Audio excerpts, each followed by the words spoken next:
House Republicans who've worked tirelessly to achieve true justice for victims. To date, the significant information that has come out has come from the Oversight and Government Reform Committee as a result of its issuing 13 subpoenas.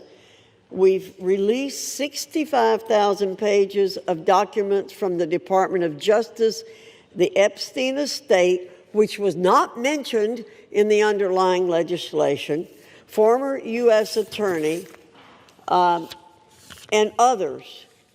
Let me state again, the unanimous consent request to pass the legislation immediately last week was blocked by the minority leader. Full stop. If Democrats truly cared about finding justice immediately for victims, this legislation would have been passed last week. Instead, they want political theater to capitalize on. House Republicans, on the other hand, remain focused on truth, accountability, and delivering real justice for Epstein's victims, not political points. I reserve. Reserves. The gentleman from Kentucky is recognized. Mr. Speaker, may I inquire as to how much time I have remaining? Gentleman has 5.5 minutes remaining. I yield myself 3.5 minutes. Gentleman is recognized. Mr. Speaker, all that is necessary for evil to prevail is for good men to do nothing. And we've had a lot of good men doing a lot of nothing on the other side of the aisle until we did something. 3 brave women and myself and the Democrat caucus. We did something. And then what did they do? They've opposed us every step of the way. They've lied about the legislation. Let me tell you some of the lies they've told. They've said that it doesn't protect victims. Well, if that is so, why were dozens of victims with us today at a press conference urging this body to pass this legislation? It's because this legislation specifically protects victims. They've said this legislation does not prevent the release of child pornography. Of course it does. We have a specific provision in our legislation to prevent that. They've said so many falsehoods about this legislation, but now they're going to vote for it, hopefully enthusiastically. But really, they've been drugged to this. Our judicial system is broken. If it were working, there wouldn't be 1,000 victims who haven't seen justice yet. They are victims of the Epstein class.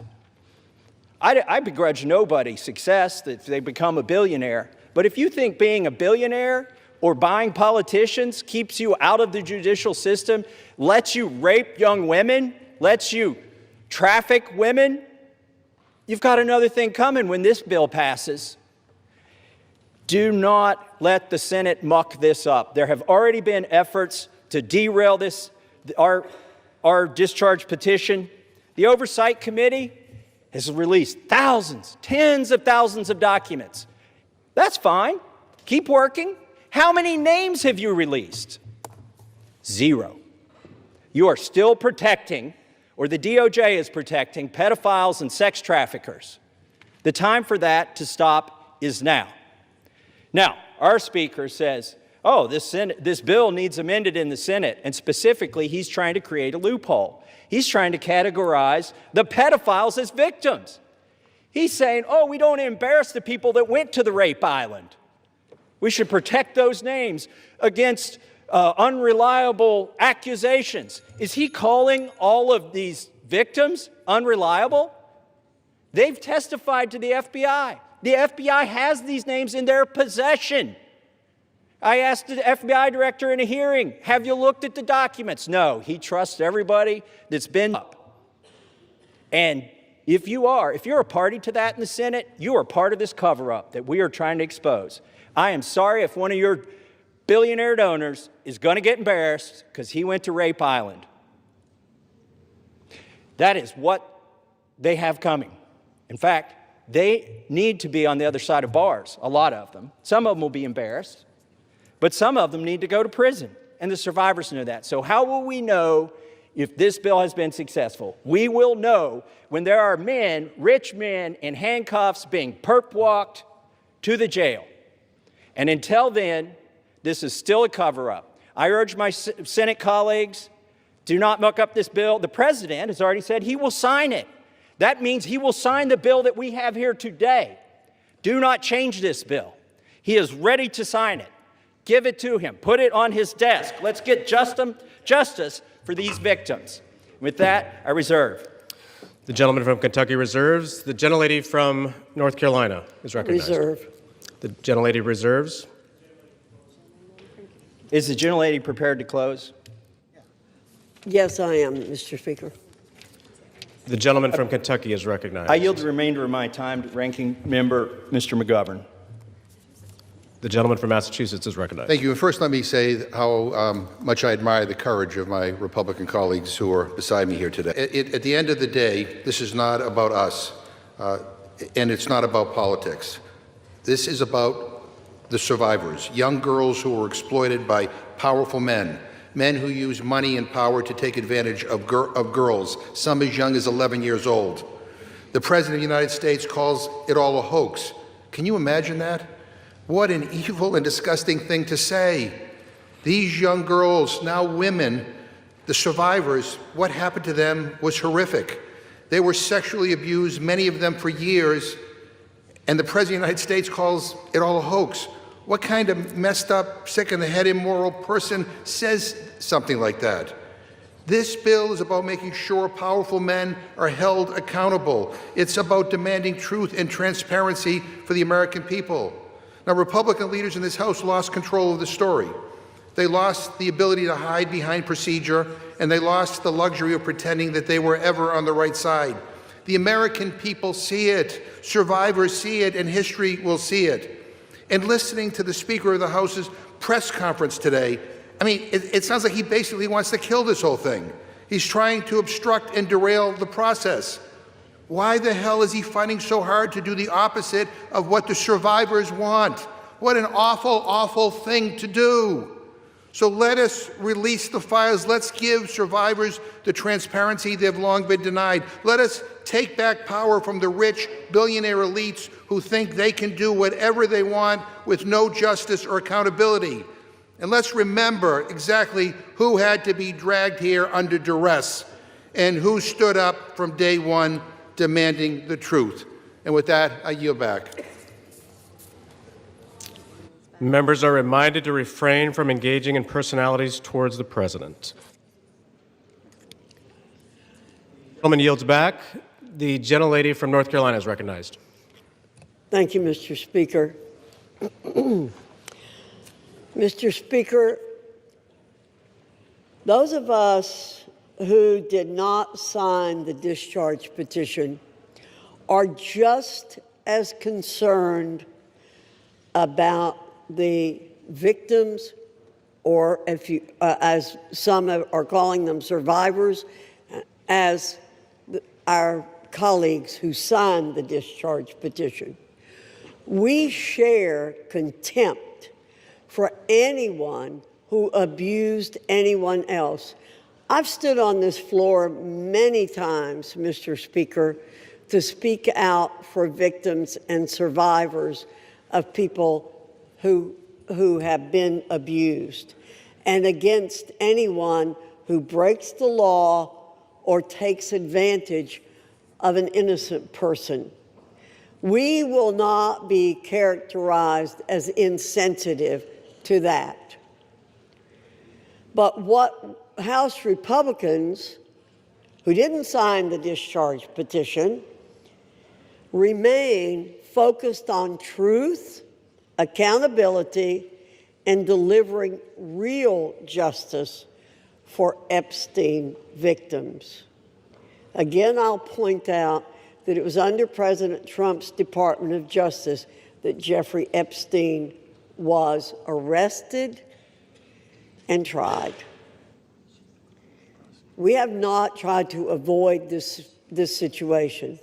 We want things done the right way. We want maximum justice for these victims and survivors. Our rule today simply expedites consideration of the Massey Kana legislation. And as I said, we would have liked to have seen it pass last week, when we gave an opportunity for it, but it was blocked by the Democrat minority leader. I ask for support for this rule, the underlying legislation. With that, I urge my colleagues to vote yes on the previous question, yes on the rule, and Mr. Speaker, I yield back the balance of my time and move the previous question on the resolution. The gentlelady yields back the balance of her time. The question is on ordering the previous question on the resolution. Those in favor say aye. Those opposed, no. In the opinion of the chair, the noes have it. Mr. Speaker, For what request purpose the does it- yeas and nays. The yeas and nays are requested. Those favoring a vote by the yeas and nays will rise. A sufficient number having risen, the yeas and nays are ordered. Pursuant to Clause 8 of Rule 20, further proceedings on this question will be postponed.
Pursuant to Clause 8 of Rule 20, the chair will postpone further proceedings today on motions to suspend the rules on which a recorded vote or the yeas and nays are ordered, or votes objected to under Clause 6 of Rule 20.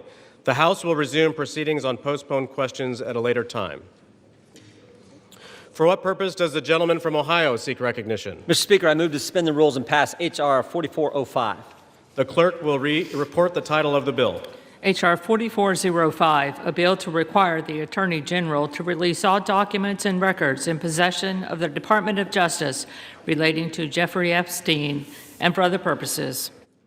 Pursuant to the rule, the gentleman from Ohio, Mr. Jordan, and the gentleman from Maryland, Mr. Raskin, each will control 20 minutes.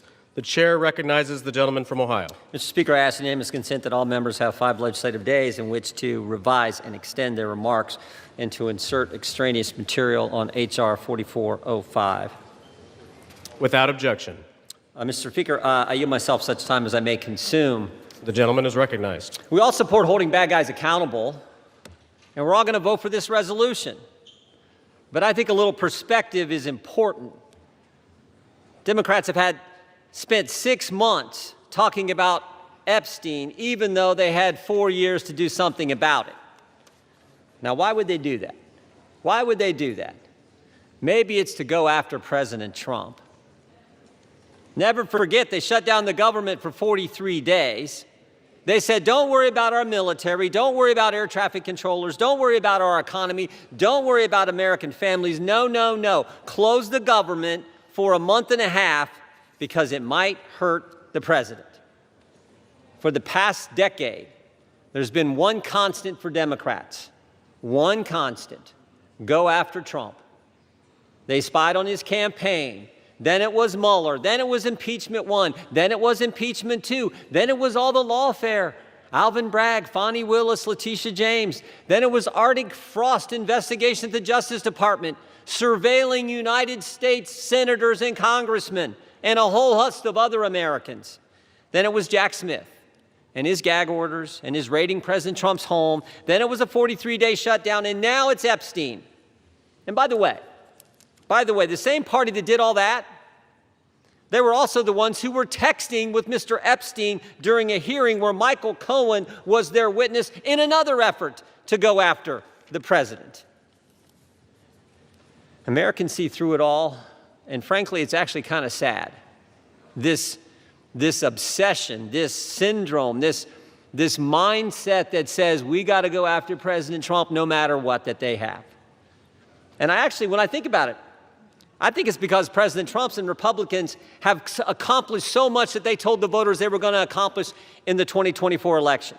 We're actually doing what we said we were going to do. President Trump said he was going to cut taxes, and he did. President Trump said he would secure the border, and he did. President Trump said he'd get men out of women's sports, and he did. President Trump said he would make sure Iran doesn't have nuclear capability, and he did. And he said he would get the hostages out of Gaza back into Israel, and he did. All in 9 months. So I don't know what causes this mindset, this syndrome that the left has, but I know one thing. It is real. Which brings me to last week. Think about what the Democrats did last week. The Democrats released an email that the Oversight Committee had obtained from the estate, an email from Mr. Epstein to Ms. Maxwell. When the Democrats released it, they redacted the victim's name, something we all support, something everyone supports, except in this case, no court had ordered that name redacted, no agency had redacted it, and the estate didn't redact it. And the victim had already went public. So why black out her name? Why black out her name? Because she had said in her book and had testified under oath that she never saw any wrongdoing by President Trump. So think about what they did. In an email between two criminals, Mr. Epstein and Ms. Maxwell, in an email between two criminals, they hide the name of an individual who had went public and exonerated the president, and we know why, to distort and twist the message because they thought it might harm the president. Their position, cover up the names of people who are already public, but don't worry about other innocent people who the court said should remain private. Again, I think the American people see through it. They see through what the Democrats are doing. The American people know what this is. They know Democrats have nothing else to run on because of the success of this administration. So I say let's vote yes on this resolution, and then let's get focused on making sure we're doing what the American families elected us to do. With that, I reserve. The gentleman reserves. The gentleman from Maryland is recognized. Thank you, Mr. Speaker. I yield myself such time as I may consume. The gentleman is recognized. Today, 4 months and 3 days after Mr. Khanna and Mr. Massey introduced their discharge petition, perhaps the most famous discharge petition in American history, the People's House unites across party lines to draw a moral line. We draw a line against the rape and sexual violation of children. We draw a line against the global criminal trafficking of girls and young women to service the pleasure of rich and powerful men who believe they are beyond all law and all morality. We draw a line to put the voices of the victims and the survivors first. We ask the Senate to join us without changes rather than obstruct this bill with dilatory amendments, legislative graffiti, and self-dealing million-dollar jackpot provisions for lucky senators. Just pass the bill. We're finally voting today because a bipartisan discharge petition led by Representatives Massey and Khanna and signed by 218 of us overthrew the determined obstruction of the Speaker. This forced vote means the House will no longer acquiesce in this astonishing real-time cover-up of a multi-billion-dollar global sex trafficking and child rape ring that has ravaged the lives of more than 1,000 girls and young women. We're here today because these victims, these survivors, these citizens, these inspiring women who have come to Washington are demanding nothing less than justice and the complete truth about who is responsible for their vicious abuse, including those responsible for enabling it, ignoring it, bankrolling it, and covering it up. We join them today in rejecting any more dangerous lies about the crimes they suffered. No, child sex abuse is not a hoax. It's a crime. Human trafficking is not a hoax. It's a crime. These crimes are a curse on children and young people across America, in universities and elementary schools, in churches and mosques and synagogues, in Boy Scout troops and college sports teams and summer camps. Anywhere the powerful and the rich believe they've got the opportunity and the impunity to exploit the young, the poor, the powerless, and the vulnerable. We must face the truth and find the co-conspirators still at large in one of America's most extensive and sophisticated sex trafficking and child abuse rings in history. Release of the file will expose the role of everybody who facilitated and covered up these crimes, like J.P. Morgan Chase, Bank of America, Deutsche Bank, and Bank of New York Mellon, which executed billions of dollars in transactions related to these offenses, as well as any bank executives who participated in the sexual abuse of girls and young women. We must expose everyone who covered up these crimes, like Alex Acosta, the former U.S. attorney in Miami, Donald Trump's labor secretary, who gave Jeffrey Epstein an unbelievable sweetheart plea deal, immunized the unnamed conspirators, and killed an investigation into Epstein's financial crimes that could have brought down the entire criminal network. And with that, I'm going to yield. I'll reserve the balance of my time. The gentleman reserves. The gentleman from Ohio is recognized. Thank you, Mr. Speaker. I yield 4 minutes to the distinguished chair of the House Oversight Committee, Mr. Comer, the gentleman from Kentucky. The gentleman from Kentucky is recognized. Thank you, Mr. Speaker. As chairman of the House Oversight Committee, I've always believed that sunshine is the best disinfectant. For years, the American people have demanded transparency about Jeffrey Epstein and Ghislaine Maxwell's horrific crimes and about the federal government's failure to protect the victims. The House Oversight Committee is conducting a thorough review of the federal government's investigation into Epstein. Our work goes far beyond the legislation before us today. We are committed to accountability, transparency, and justice for the American people and for the survivors of these appalling crimes. To date, the Oversight Committee has released more than 65,000 pages of documents, issued 13 subpoenas, and conducted interviews with 2 key witnesses, both of whom were Republicans. The Trump administration has provided us with Department of Justice materials and access to suspicious activity reports. Unfortunately, throughout this investigation, Democrats have chosen to manufacture yet another anti-Trump hoax instead of pursuing justice. They have mischaracterized witness testimony and selectively released documents complete with targeted redactions in an effort to smear President Trump. For example, former U.S. Attorney General Bill Barr, who oversaw the 2019 Epstein investigation, stated clearly under oath that the prosecution team found no evidence that President Trump committed wrongdoing. Despite this simple and straightforward fact, Ranking Member Robert Garcia, moments after that deposition, tiptoed out and publicly claimed that, quote, Barr could not clear Trump of wrongdoing. That was a lie, and we have the transcript to prove it. I invite the media to read the transcript.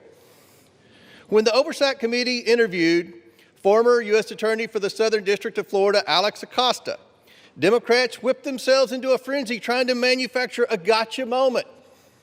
But they failed. Mr. Acosta dismantled the Democrats' narrative. His testimony confirmed there was no contact between President Trump and Mr. Acosta and no connection between President Trump in the Epstein case. Next, Democrats resorted to selective leaks and doctored documents to mislead the American people. Oversight Committee Republicans have posted 65,000 pages of documents we have received to date. Democrats, by contrast, have released fewer than 1 dozen. In their latest selective leak, Democrats released just three of the 23,000 pages of documents from the Epstein estate. And they made redactions to 2 of those emails that changed both the context and the meaning of the 3 pages they released. When CNN called them out for their deceptive redactions, Representatives Stansbury and Crockett tried to blame Republicans for their own edits, for the Democrat Oversight Committee edits. After Democrats released only 3 emails, Republicans released over 23,000 pages. And what did Democrats say in response when we released every single document that we got? They claimed full transparency was meant to, quote, disorient or distract from their manufactured narrative. These are the same Democrats who chant, release the files every day until the files contradict the story they want to tell. That is the definition of hypocrisy. In contrast, full transparency exposed how Epstein appears to be TDS patient zero. The evals reveal a journalist coached Epstein to blackmail then presidential candidate Donald Trump. We'll yield an additional minute to the chairman. The gentleman is recognized. The files also show that a House Democrat colluded with Epstein during the 2019 Oversight hearing to discredit witness with a vendetta against President Trump. And unsurprisingly, Democrats have been silent about their colleagues' coordination with Epstein. Another email shows Democrat fundraisers invited Epstein to an event or to meet privately with Hakeem Jeffries as part of their 2013 effort to win a majority. So Hakeem Jeffries' campaign solicited money from Jeffrey Epstein. That's what we found in the last document batch. The files underscore why former President Trump must appear for his deposition. We've subpoenaed him. To date, the Democrats have done nothing to help us secure his appearance.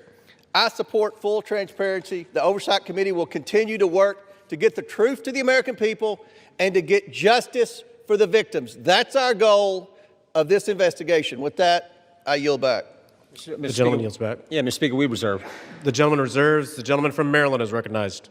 Thank you, Mr. Chairman. I should just point out that we've heard now from the 2 distinguished chairmen of the Judiciary and the Oversight Committee, and they've spoken almost exclusively to denounce Democrats. We have a bipartisan coalition here demanding the truth about the largest child sex abuse and trafficking ring, perhaps in American history, certainly in this century, and they want to just throw stones at the Democrats. What a remarkable failure of leadership we're seeing from the other side. And I imagine that the chairman of the Oversight Committee will follow up his spectacular failure in trying to impeach President Biden with his spectacular failure in trying to block the resolution we brought to the floor today. I'm happy to yield 1 minute. Excuse me, you're not recognized, whoever's speaking. And I'd like to yield 1 minute to the very distinguished minority leader on the House Oversight Committee. The gentleman is recognized. Thank you. And Mr. Speaker, it's wonderful to hear Republicans and certainly the chairman of our committee finally wanting transparency on this issue. It is time to end this White House cover-up now. Now, we know that Donald Trump has tried everything to kill our Jeffrey Epstein investigation, and he's failed.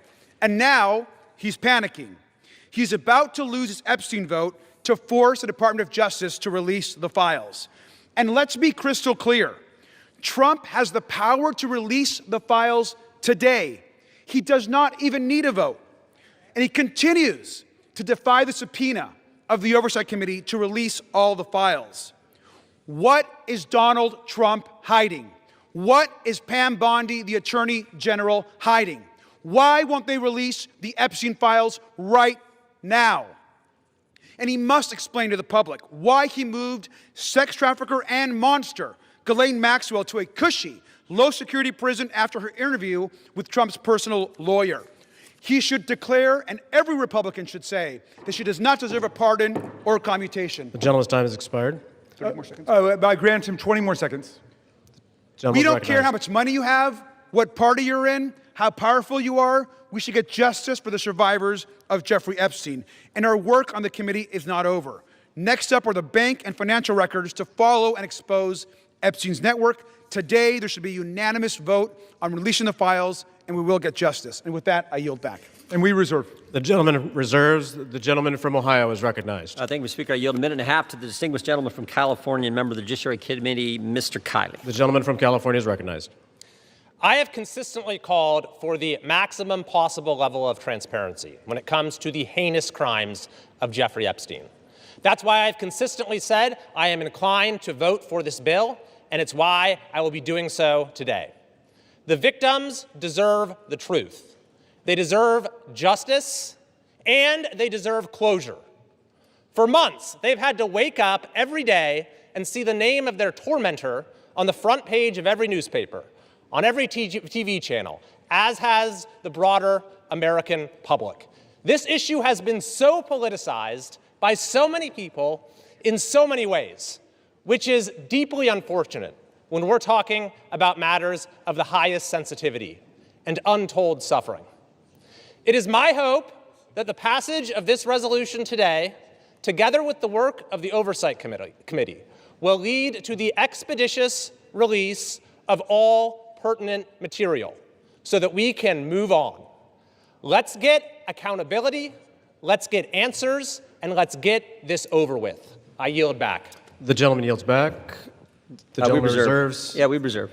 The gentleman from Maryland is recognized. I yield 1 minute to the very distinguished gentlelady from Washington, a member of the Judiciary Committee. The gentlelady from Washington is recognized. Mr. Speaker, thousands of girls, children, were abused by Jeffrey Epstein and his massive and powerful ring of pedophiles and protectors of pedophiles. We can't say all their names here. We don't have time. But let's at least bring a few of the courageous survivors and their names onto the House floor right here as we debate this. Haley Robson, Jenna Lisa Jones, Michelle Licata, Ashley Rubright, Annie Farmer, Marina Lacerda, Rachel Benavides. These women have carried a burden that they never should have had to bear. And today they demand, we demand, the American people demand that we answer their clarion call to justice. Today, despite all the giant cover-up attempts by this administration and this Speaker of the House, we will vote to release all the Epstein files. To be clear, there is no protection for pedophiles, no protection for the rich and powerful men of either party who participated, who turned a blind eye, who winked and grinned while witnessing the horrific abuses of young children. Release all the damn files now. We reserve. The gentleman reserves. The gentleman from Ohio is recognized. Thank you, Mr. Speaker. I yield a minute and a half to the distinguished gentleman from North Carolina and member of our committee. The gentleman is recognized. Thank you, Mr. Speaker. I have been very supportive of this effort, specifically to bring justice to the victims of this horrific series of crimes. However, I have worked behind the scenes to raise concerns with this petition as it is currently drafted. Specifically, I believe that there is grave risk at harming innocent people. And I repeat, harming innocent people. When innocent people are harmed, that is not furthering justice. With an investigation of this size and a file that is as large as the Epstein files and as poorly defined as that is in this petition, there will invariably be people who are released pursuant to this discharge petition who had nothing to do with criminal activity. Imagine, if you will, a bellman, a waiter, some type of doorman, a mere social attendee who had no impact whatsoever on the criminal activities of Jeffrey Epstein, no participation. Their lives are forever ruined. And I'm reading specifically from the petition's language that prohibited grounds for withholding information in this file are embarrassment, reputational harm, or political sensitivity. And I would just submit, if you were going to be embarrassed, if you were going to suffer social harm, and that is all of the encompassed activity that you were a part of, you will be named in this petition. And I resent that. Innocent people should not be harmed when we are pursuing justice. I understand the political nature of this petition. I resent the fact that there was not room for good faith amendments. And I urge the Senate to protect innocent people. I yield back. He yields back. The gentleman reserves. The gentleman from Maryland is recognized. Thank you. I'm yielding 1 minute to the distinguished gentlelady from California, Representative Kamlager Dove.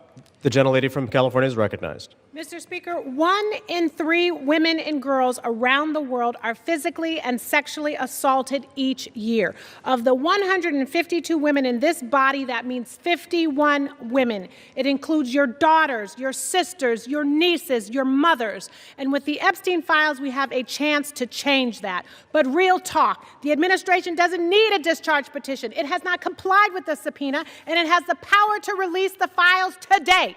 Instead, the man in the most powerful position in the world, has used the full weight of the government to block and obfuscate and deflect the full release of the files. It is the same person who intimidated female members of Congress to withdraw names from the petition, who responded quiet piggy to a female reporter who asked about the files, and who nominated an alleged sexual predator to be our AG. It is the same person whose name appears more than any other in the Epstein emails. Is the worst of the worst, so why protect him? It's also curious that the judiciary is managing this debate and has not even had this come before the committee. I wonder why. Release the files now. We reserve. The gentleman reserves. The gentleman from Ohio is recognized. Thank you, Mr. Speaker. I yield 2 minutes to the gentleman from Texas, Mr. Roy, chairman of the Constitution Subcommittee. The gentleman from Texas is recognized. I thank the chairman. Today, a united Republican Party and a bipartisan supermajority is going to pass a bill to increase transparency regarding the egregious abuses by Jeffrey Epstein, a goal that anyone of conscience desires. That is, in totality, an important statement to check the rich and the powerful. Remember how we got here. After decades, it was President Trump's Department of Justice that indicted Jeffrey Epstein in July of 2019. It was President Trump's DOJ that arrested and indicted Ms. Maxwell. It was the Republican-led Oversight Committee, through 13 subpoenas, that has released 65,000 pages of files in just 10 months. Meanwhile, my colleagues on the other side of the aisle have largely ignored this issue. It was Democrats who redacted an email to mislead the American people about the truth of a witness that exonerated President Trump. It was a Democrat, Representative Placette, who literally texted with Jeffrey Epstein as we questioned Michael Cohen. It was Democrats who shut down the government, resulting in the delay of swearing in of members. As we vote to pass this legislation, and it will pass, it is impossible, however, to avoid problems with its politicization. One colleague has offensively gone so far as to say that to oppose this bill means you support pedophiles. Yet I know good public servants, former law enforcement, former prosecutors who never knew Epstein, never knew any visitors to his criminal enterprise, who have genuine concerns about supporting this bill out of fear of creating new victims or harming existing victims, or both. That is what we've reduced Congress to, inserting itself into the prosecutorial process for political motivations driven heavily by hatred of President Trump. We should be concerned about victim privacy, concerned about risking disclosure of non-credible allegations, of child sexual abuse materials, future investigations. But here's the deal. The leaders of this nation must expose abuses by the rich and the powerful. That is why President Trump and the House have been working for full transparency. But we should be motivated by truth and justice for all, not politics. I yield back. The gentleman yields back. The gentleman reserves. The gentleman from Maryland is recognized. Thank you. I yield 1 minute to the distinguished gentlelady from Massachusetts, Representative Clark, the minority whip. The gentlelady is recognized. Thank you, Mr. Speaker. This should be an easy vote. This is about justice for the victims and survivors of Jeffrey Epstein. This is about every victim of trafficking and sexual abuse, monstrous crimes that thrive in secrecy and fear. Yet instead of shining a light on that darkness, just moments ago, Donald Trump defended the continued obstruction of releasing these files. Even as House Republicans prepare to vote yes today, Speaker Johnson is calling this a show vote. He's calling it dangerous. He is signaling the U.S. Senate to block it. Republicans continue to use their power to shield rich pedophiles from justice. If you can't stand up for these survivors, how can anyone trust you to stand up for them? I yield back. The gentlelady yields back. We yield. The gentleman reserves. Does the gentleman reserve? Yeah, we reserve. The gentleman from Ohio is recognized. We reserve. The gentleman reserves. The gentleman from Maryland is recognized. Yes, just very quickly, what happened under the Biden administration? Well, under the Biden administration, Ghislaine Maxwell was prosecuted for conspiring to sexually abuse and traffic girls in 2020. Right when it's in 2021, she was convicted. In December of 2021, after a month-long trial in Judge Nathan's courtroom, in 2022, Maxwell was sentenced to 20 years in prison under the Biden administration for sex trafficking and sexual abuse of minors. But when President Trump took office in January of 2025, they killed the investigation. They assembled all the materials, they got all the prosecutors together, and they terminated the investigation. I yield 1 minute to the distinguished gentleman from Illinois, Mr. Raja Krishnamurthy. The gentleman from Illinois is recognized. Thank you, Mr. Speaker. I rise in strong support to release the Epstein files. First, this issue is beyond party. It's a question of justice. Survivors have waited too long. Stop the delay. This is not a hoax. Release the files. Second, we must face a hard truth. Silence that shields the powerful is a betrayal of those they hurt. Congress must reject any attempt, including a presidential pardon or any form of clemency for Ghislaine Maxwell. This cannot be done. This would be a cover-up. We cannot allow clemency of any kind for Maxwell, not now, not ever. Survivors deserve justice. I urge a strong yes vote. Thank you. I want to thank the gentleman for his eloquent remarks. Pardons are for people who are contrite. Pardons are for people who are repentant. Pardons are not for people who lie. Every member of this body should immediately, verbally, vocally denounce the idea of clemency, commutation, or pardon for Ghislaine Maxwell, and we reserve. The gentleman reserves. The gentleman from Ohio is recognized. Yeah, we reserve, Mr. Speaker. The gentleman reserves. I yield 30 seconds to Ms. Leisure Fernandez. The gentlelady is recognized. There were thousands of girls and young women abused, trafficked, and used by Epstein, the elite and the powerful who believed they could get away with it. Epstein told the young victims that he controlled the banks and the government. Those women refused to be silenced, and today they have pierced the dark with their light. Anytime any girl is trafficked, molested, or abused, the world must stand up. Today, the House proves Jeffrey Epstein wrong. The Senate must do the same tomorrow. The gentleman reserves. The gentleman from Ohio is recognized. Thank you, Mr. Speaker. I yield 2 minutes to the gentleman from California. 1.5 minutes to the gentleman from California. The gentleman from California is recognized. I thank you, Chairman. Mr. Speaker, a minute and a half or an hour, the words would still have to be the same. We've all said that this will pass the House, perhaps unanimously today. I think all of us who have looked at the details of this particular bill know that it is flawed and that before it goes to the President's desk, it has to be amended as it can be amended in the Senate. And we call on the Senate to amend it so that we protect the innocent, so that we have the provisions that were intended perhaps to be in this bill but are not properly written. With that, President Trump has said, get it to his desk, he will sign it. President Trump has said he will do it. But I'm going to say to all of us, it is also important that we remember that Epstein is dead, but people live on, people who were innocent, people who in fact should not be named. We're not talking about the rich and the powerful. We're talking about the very victims. That is what we need to make sure is amended before it goes to the President's desk.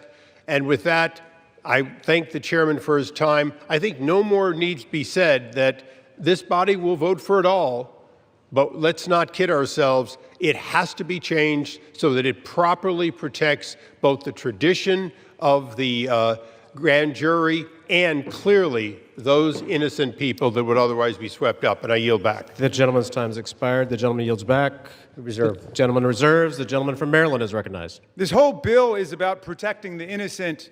Mr. Speaker, the Senate must pass the bill as we are passing it today and as the President has said he would sign it after changing his position on the bill over the weekend when he could see the tidal wave of public opinion moving against him. Let's pass this bill, pass it in the Senate, sign the bill, and and let us go ahead and release the complete file. I yield 30 seconds to the distinguished gentlelady from Arizona, Representative Ansari. The gentlelady is recognized. Mr. Speaker, the walls are closing in on Donald Trump and his rich and powerful friends who either abused or raped children or were enabling and complicit in these heinous crimes for decades.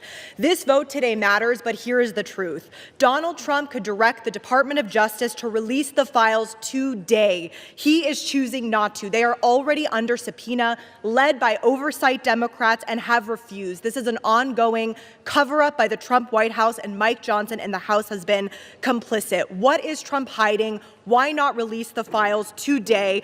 This is a time has expired. Release the files today. Thank you. The gentlelady's time has expired. The gentleman reserves. The gentleman from Ohio is recognized. Thank you, Mr. Speaker. I yield 2 minutes to the distinguished gentleman from New Jersey, Mr. Van Drew. The gentleman from New Jersey is recognized. Today I want to talk about hypocrisy. Let me be clear. I was from Jumpstart, a co-sponsor of this very bill. From the beginning, we should never protect pedophiles. But for months, my Democratic colleagues have done what they think is politically convenient through all the yelling, through all the tears, through all the sadness. They say releasing the Epstein list is of grave concern to them. If that was true, where were they during the 4 years of the Biden presidency? Why didn't they demand the release of these files from Jumpstart in year 1? Mr. Speaker, why didn't they ask for them in year 2? Or if that wasn't good enough, maybe in year 3. They had control, or not even in his final year of office. Other than a single letter the ranking member wrote in 2019, a single letter, not one Democrat on the committee spoke out about Epstein or his victims of this very terrible tragedy, other than to say that he didn't like the plea deal. Let me say this. When they stand here today insisting how badly they want these files released, why didn't they do it? Yet they stayed silent for year after year after year after year under Joe Biden. It's impossible. Mr. Speaker, it is impossible to see that as genuine. What I see is a group more focused on scoring political points and drama than of protecting abused children. The record is clear. Under Republicans, far more information has been released in the last 6 months than was done during all 4 years of the previous presidency under Joe Biden.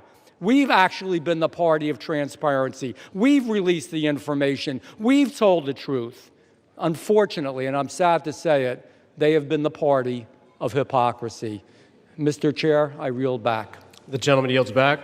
Reserve. The gentleman reserves. The gentleman from Maryland is recognized. You know, I've never heard a more defensive presentation in my life than what we're hearing from over there. The gentleman should spend a little less time pointing out hypocrisy and a little more time trying to ferret out cruelty, humiliation, and rape. And that's what we're working on. I yield 30 seconds to the distinguished gentleman from California, Mr. Min. The gentleman from California is recognized. I want to remind you that we are all here voting on this bill because President Trump, who has the power to release the Epstein files at any time, has refused to do so, calling this a hoax. We're here because Speaker Mike Johnson and President Trump have gone to extraordinary lengths to try to kill and delay the discharge petition, including refusing to seat Adelita Grijalva for over 40 days and threatening House Republicans who signed on. Now, several of my Republican colleagues have accused those of us House Democrats who support justice here of having Trump derangement syndrome. You all suffer from something much worse, which is pedophile protection syndrome.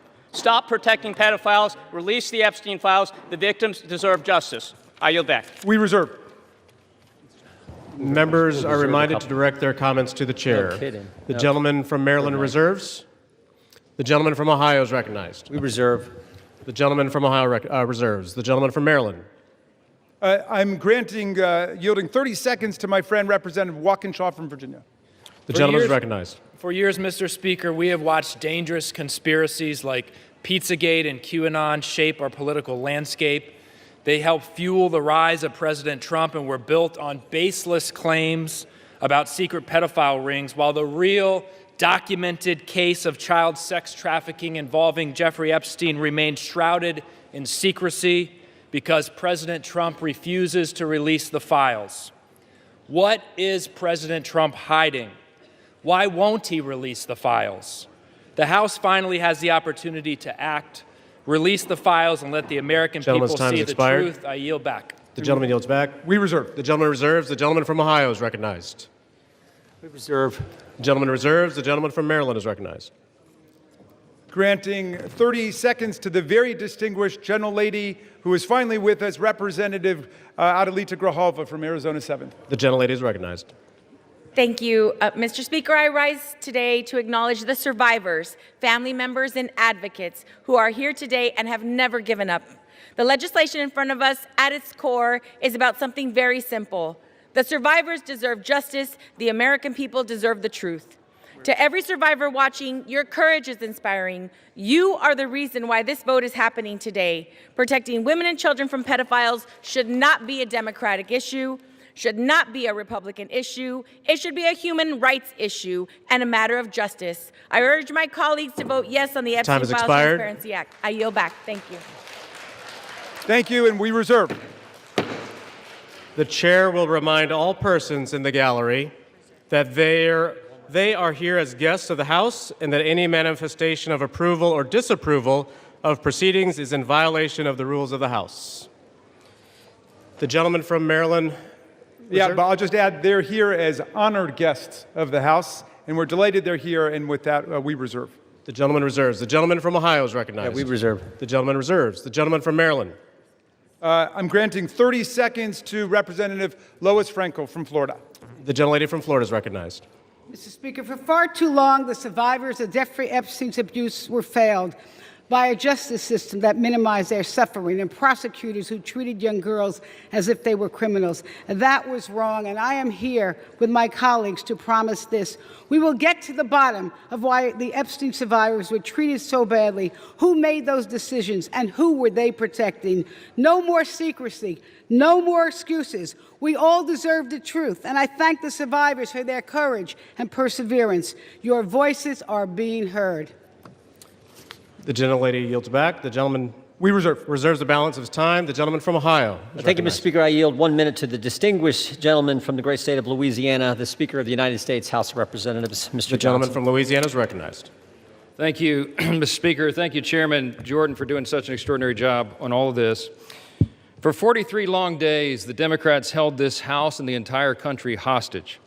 Finally, with the lights back on, this body's returning to our regular legislative session. We have a lot of work to do. My colleagues on this side of the chamber are ready and eager to get back to our urgent legislative work that we promised the American people we would do. We've got to continue lowering the cost of health care. We've got to bring down prices for American families, and we've got to finish the regular appropriations process, just to name a few of those priorities. And I wish I could say that our first order of business would be to get to those urgent priorities, but of course we're here spending time on the floor about something else. This is something we could have resolved last week when we brought a unanimous consent to pass this discharge with the full support of the body. But our friends over here who are arguing today stalled that. They objected to it, and they wanted to have this exercise instead. And that's why we say that this is a show vote. That's what this is. They're making a show of it. And it really is a shame. We have some heroic women in the chamber today. I met with many of them a while back. They're in the gallery here. They have come forward. They have shown their faces. They've used their names to share the unspeakable tragedies that many of them were subjected to, some of them when they were very young. And it is a heroic service to the country. They are seeking justice, and the justice has been delayed for too long. The Department of Justice, many years ago, should have brought these charges. It took too long to do it. And now we're in this process of making sure all the American people get the information, but we have to do it in the right way, After 4 years of Democrat control under President Biden, they were not truthful with us about a lot of things. The Democrats insisted the border was secure. We knew it wasn't. They insisted that inflation was transitory. We knew it wouldn't be. They misled the American people about the obvious mental and physical decline of the previous commander-in-chief. And now those same Democrats are demanding transparency. Suddenly, transparency is their new word. Out of nowhere, they've taken a curious concern in the Epstein investigation, all in the name of that, in the name of transparency. But the question has been asked here many times during the debate on the floor, and everybody questioning why it is that Democrats have done this right now have to look at the obvious facts. The Democrats had all the Epstein files in their possession for 4 long years under the Biden presidency. The Biden Department of Justice had these files, and no one on this side who is breathless today about the urgency of this release ever said a word about it. And it was the Democrats who could have urged President Biden's Department of Justice to go beyond prosecuting just Epstein and Ghislaine Maxwell, but they didn't do it. And so it's a fair question to ask today, why now? Why the sudden urgent interest in Jeffrey Epstein? Look, we know why. It's because the Democrats were never interested in transparency or executing justice or protecting the victims of this unspeakable tragedy before. The simple truth is obvious for everybody to see. This is a political exercise for Democrats, and it pains me to say it. I wish that was not the truth, but it is, and it's undeniable. This is as deceitful and dishonest as their pointless stunt was to shut the government down. Democrats are using the Epstein tragedy, the unspeakable evils that this guy committed with his trafficking ring and all of the abuses that they made these young women go through. They're using that as a political weapon to try to distract from their failures as a party and to try their best to try to tie President Trump somehow into this wretched scandal. The president had nothing to do with it. He's been very clear, and he has nothing to hide, and that's why he's endorsed the vote today. I suspect this vote will be probably unanimous. But here's the important point that everybody needs to understand. We have been advocates of maximum transparency, but we have also insisted that the victims be carefully protected. The Oversight Committee has been doing extraordinary work, and we've got some of the most vigorous advocates on the Republican and Democrat side on the Oversight Committee. They've been working in earnest to deliver transparency for the American people and to do it in a responsible manner. What do we mean by that? The bipartisan effort over there is already producing all the results that the discharge petition seeks and much, much more. Chairman Comer and all of these advocates over there have been releasing thousands of documents, for example, from the Epstein estate. And by the way, in my view, that's been the greatest treasure trove of information because it's yielded for us Epstein's own personal flight logs, his financial records, his daily calendars, and so much more. But importantly, none of that was addressed or is addressed in the legislation that's being voted on today. The estate files wouldn't even have been encompassed in that. And so it goes to show that the Oversight Committee is doing it from the right way. From the very beginning, we've been insistent that this matter be handled carefully and with the utmost caution and care for the people who have been harmed. They should not be made to suffer any longer. We're talking about real people's lives at stake here, and young victims who don't want to be dragged into this political game that could get hurt further. But the Democrats are rushing the release of thousands of unsubstantiated documents that may be included in this, that are going to be in the public domain with the passage of this bill. And there are serious deficiencies in the legislation that I have noted at length, and Republicans have to work to address those deficiencies in the Senate if and when this legislation is advanced. I stood before the American public today at our press conference, and I explained in detail the dangers of the discharge petition. We have posted at my website, speaker.gov, a summary. The legal counsel, a small army of lawyers, put this together. I used to be a federal court litigator. Many of my colleagues who have spoken today were. We understand the dangers of how this was haphazardly drawn up. And among them, by the way, Mr. Speaker, before I forget, I seek unanimous consent to enter into this document into the record. It's on the website. It's entitled, How the Flaws of H.R. 4405 Could Re-Victimize Epstein's Victims, Create New Victims, and Damage the Judicial System. It is dated today. Thank you. And it summarizes just 5 or 6 of the major concerns. Among them, it fails to fully protect victim privacy. It could create new categories of victims. It potentially jeopardizes grand jury secrecy. It fails to prohibit release of child sexual abuse materials that are not appropriately defined in the legislation. It jeopardizes future federal investigations, and we have national security concerns regarding classified information. We'll put this in the record because we need the legislative record to reflect what is the legislative intent behind this vote. I used to litigate cases. We would litigate federal statutes and whether or not they could survive, and legislative intent is important, and we need to say clearly for the record, as a Speaker of the House, I'm saying to you, this legislation that will pass today is flawed and it must be amended. The question is, why didn't we amend it here before we passed it? Because the authors won't allow it. Because under the rules of the House, under a discharge petition, they have to agree to consent for the legislation to be amended, and they're not doing that. So now we rely upon our partners in the other chamber to get that done, and they need to do that. The victims deserve our utmost respect. In fact, they should be saluted for their courage. And the young women who have not come forward, who are now, some of them are middle-aged women who have not come forward, also deserve our respect, and they deserve to be protected. Republicans support transparency. We want maximum transparency especially when it comes to disclosing the names of anybody who had anything to do with these evils, anybody who conspired with or aided in any way Jeffrey Epstein. They must be brought to justice. We want the bill to be amended so it doesn't, at the same time, violate victim privacy, create new victims, disclose the names of any whistleblower or informant, cause the release of grand jury materials or child sexual abuse materials, or undermine our national security. And if and when the Senate takes this up, we will work with our colleagues over there to make sure that these things are corrected. I'll just close with this simple thought. We've been at this a while. It's drug on for a while. But it's time for this to come to light. I expect that this will be a unanimous vote, and it will reflect what I think every member in this chamber, and I'll say this now, at least in recent days, every member of the chamber on the Democrat side, they didn't say anything for 4 years, but they're for maximum transparency now, and so is this side. But we want to do it in a respectful and careful manner so that we don't subject innocent people to further harm. And that has been the whole thing. I told all my members today I'll be voting yes on this, and I suspect almost everyone will. We'll send it to the Senate, and we hope it's corrected. Thank you for the time, Mr. Speaker, and I yield back. Gentleman reserves. The gentleman from Maryland is recognized. I'm yielding to Mr. Gomez for the sole purpose of making a parliamentary inquiry. Mr. Gomez is recognized.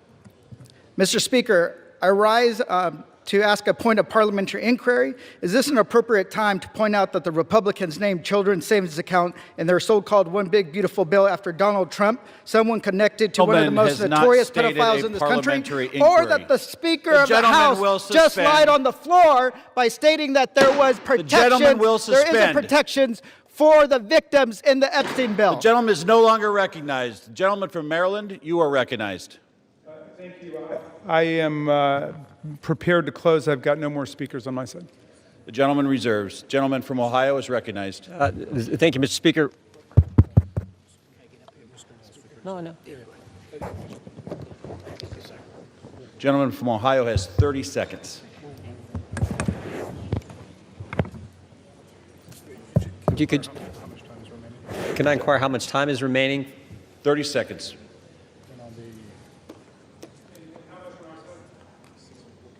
6 minutes, 15 seconds. Take 30 his. We reserve. Gentleman reserved. Gentleman from Maryland is recognized. I'll take the opportunity of the Speaker's presence to respond to some of the things that he said. In the very presence of the victims and the survivors who come to join us today, the Speaker said that now would be a time we should be working on urgent legislative work. Mr. Speaker, justice is urgent legislative work. The truth is urgent legislative work. The Speaker says, why now? Why now? Well, Mr. Speaker, you were the one who refused to swear in Adelita Grajova for 50 days. We would have done it 50 days ago, but she provided the 218th signature on the discharge petition. So why now? It was because of your dilatory tactics, your delay, your postponement of it. Now, the gentleman says that there are not sufficient protections. There are protections in the bill for the victims to make sure that their names will be redacted. And yet we hear even the Speaker of the House of Representatives openly inviting the U.S. Senate to start finger painting on this bill, which we have waited more than 5 months to bring to the floor. The Senate should pass the bill exactly as it's written. The President should sign it exactly as he said he would when he finally changed his mind. And the Epstein file must be released. Moreover, if the President is serious about what he's saying, he's got the power to release the Epstein file right now.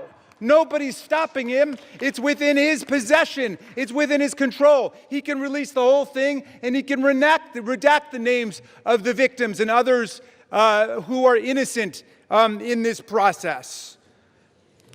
Mr. Speaker, Speaker Johnson said that these are unspeakable evils. Well, because of the bravery and the invincible courage of the women who've joined us today, they're no longer unspeakable. They're spoken. They're articulated. The cat is out of the bag, and we know what's been going on for decades. It's been a double standard of justice. going all the way back to Alex Acosta, who later got rewarded with a cabinet appointment in the Trump administration. Alex Acosta had a 60-count federal indictment ready to go against all kinds of people for an interstate sex trafficking conspiracy with solicitation, with child sex abuse, all of it. And he traded that 60-count federal indictment for 1 count in state court. And Jeffrey Epstein ended up getting the sweetest of sweetheart deals ever on the plea bargain front. He was free from 8 a.m. to 8 p.m. to do whatever he wanted and continuing to perpetrate his crimes and run his conspiracy. And then he would come and he would watch TV and spend the night in jail. And it was over in about a year after the rape and sexual abuse of hundreds and hundreds of girls. And he kept going and he kept at it. We want the whole truth to come out. This is the United States of America. Even the British monarchy wouldn't put up with this. How about the American democracy? How about we say, no way, we're not going to allow this cover-up to go on for 1 day more. And I'm glad the president changed his mind after pulling out all the stops to try to get one of our Republican colleagues to change their mind, to remove their name from the discharge petition. He gave up. And I want to salute the gentlelady from Colorado from having the courage to stand her ground in the Situation Room in the White House and say, no, she wasn't going to be bullied. No. So I'm glad the president changed his mind. But let's be clear, Mr. President, you've got the power today to release the entire file. That's what you called for. That's what Pam Bondi called for. That's what Kash Patel called for. So we don't need anybody calling for the Senate to slow things down for more weeks and more months. The American people have had it. We'll reserve. Gentleman reserves. Gentleman is reminded to direct your comments to the chair and not your colleagues. The gentleman from Ohio is recognized, and you do have 90 seconds remaining. Correction. Thank you, Mr. Speaker. I yield 30 seconds to the gentleman from Texas. Gentleman from Texas is recognized. The Democrat Party, with help from the dishonest media, used the Epstein files not to seek justice from the victims, but to smear President Trump. And it's sickening, quite sickening. The Democrats have used the Epstein files to distract the American people from the wins President Trump and his administration have delivered for the American people for the last 11 months. I'm proud to work with my Republican colleagues on the House Oversight Committee in coordination with the Justice Department. 65,000 pages of documents are related from Epstein released. What have my Democrat colleagues done? They selectively leaked and altered documents to mislead the American people. As President Trump has stated, we have nothing to hide here. I'm voting to release the files so that we can move on from this smear campaign the Democrats have manufactured. God bless Gentleman's Donald J. time has Trump. expired. Gentleman from Maryland is recognized. Reserve the balance of my time. Gentleman reserves. Reserve. Gentleman from Ohio reserves. Gentleman from Maryland is recognized. All right. How much time do I have to close? You have 2 minutes. Thank you, Mr. Speaker. And I want to thank all of America for tuning in to this. I want to thank Representatives Massey and Khanna, Representative Green, all of those who have insisted upon bringing the truth forward and a reckoning with the reality of one of the worst international child sex trafficking rings ever to exist in the United States and the cover-up attendant to it. We've got the opportunity today to do justice for the victims, for the survivors who have come forward to say that the voice of the victims and the survivors must be put at the very center of our deliberations, not shunted off to the side, not submerged, not subordinated, but put at the very center. We must hear from the people who themselves were victimized by this nightmare. Now, our colleagues across the aisle seem to want to make this into some sort of partisan contest. I haven't heard so much talk about the Democrats since the Democratic National Convention. And all that we've done here is to say we want to bring the truth forward, along with a bipartisan group. We don't want the Senate monkeying around with this in order to slow things down. We want it passed in the Senate. We want it signed. And before that, if the president is true to his word and he wants to see all of this come to light, he can release it now instead of fighting, kicking, and screaming every step along the way. But I'm glad he's changed his mind, and I hope he maintains the momentum he's got to stick with the vast majority of the American people who want to see that the truth is done here. And while he's at it, the administration could reconsider their terrible policies gutting federal offices and programs designed to combat violence against women. The DOJ terminated hundreds of grants to police departments, defunding the police when it comes to investigating violent sex crimes and to support victims. His DOJ destroyed programs to combat international human trafficking rings. Let's get back on the side of the women. I yield back. Gentleman yields back. The gentleman from Ohio. Thank you, Mr. Speaker. Thank you, Mr. Speaker. The Speaker Johnson said it right. Why now after 4 years of doing nothing?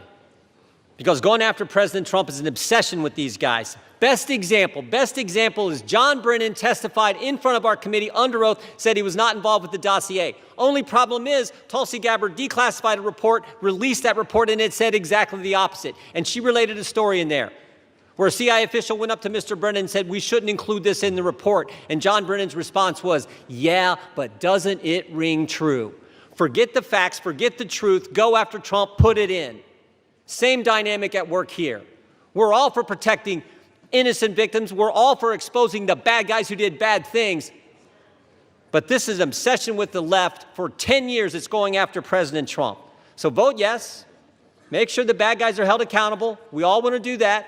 Speaker Johnson's right. I think it's going to be unanimous. But understand what they're doing, because they had 4 years and didn't do a darn thing. With that, I yield back. Gentleman yields back. The question is, will the House suspend the rules and pass the bill H.R. 4405? Those in favor say aye. Those opposed say no. In the opinion of the chair, two-thirds being in the affirmative, the rules are suspended. The bill is passed, and without Can I request objection, a recorded vote, Mr. Speaker? The gentleman from Maryland is recognized. Yeah, I'm requesting a recorded vote. The gentleman from Maryland has requested a recorded vote. Those favoring a recorded vote will rise.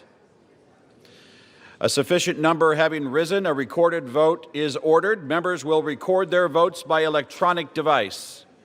Pursuant to Clause 9 of Rule 20, this 15-minute vote on the motion to suspend the rules will be followed by 5-minute votes on ordering the previous question on House Resolution 879, adoption of House Resolution 879 if ordered, and adoption of House Resolution 878. This is a 15-minute vote.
On this vote, the yeas are 427, the nays are 1. 2/3 being in the affirmative, the rules are suspended, the bill is passed, and without objection, the motion to reconsider is laid on the table.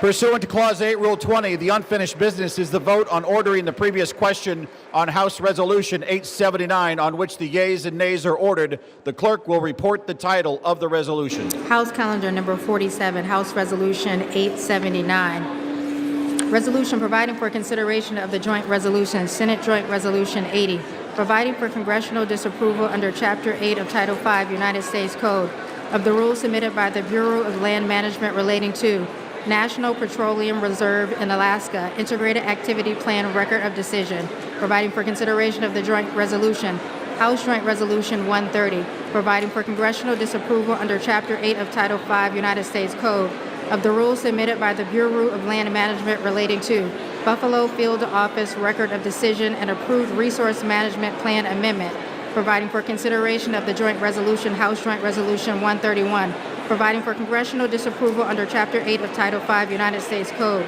of the rules submitted by the Bureau of Land Management relating to Coastal Plain Oil and Gas Leasing Program Record of Decision, providing for consideration of the concurrent resolution, House Concurrent Resolution 58, denouncing the horrors of socialism, providing for consideration of the bill, H.R. 1949, to repeal restrictions on the export of import of natural gas, providing for consideration of the bill, H.R. 3109, to require the Secretary of Energy to direct the National Petroleum Council to issue a report with respect to the petrochemical refineries in the United States and for other purposes, providing for consideration of the bill, H.R. 5107, to repeal the Comprehensive Policing and Justice Reform Amendment Act of 2022, enacted by the District of Columbia Council, providing for consideration of the bill, H.R. 5214, to require mandatory pretrial and post-conviction detention for crimes of violence and dangerous crimes and require mandatory cash bail for certain offenses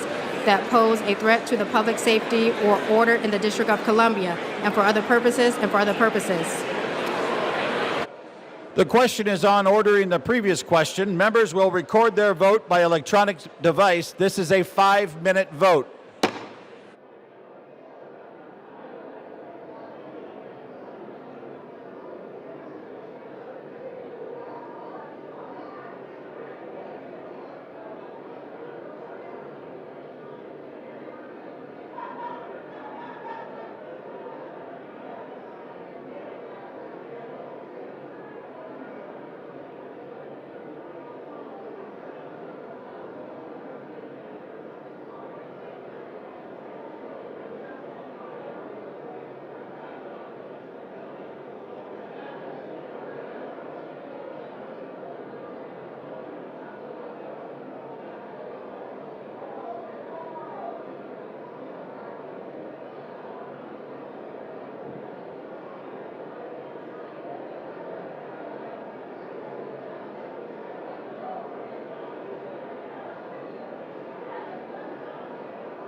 On this vote, the yeas are 217, the nays are 211. The previous question is ordered.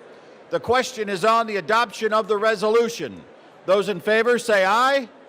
Those opposed say no. No. In the opinion of the chair, the ayes have it. Speaker, For what purpose does the gentleman from Massachusetts rise? I ask for a recorded vote. A recorded vote is requested. Those favoring a recorded vote will rise. A sufficient number having risen, a recorded vote is ordered. Pursuant to Clause 8 of Rule 20, further proceedings on this question will be postponed.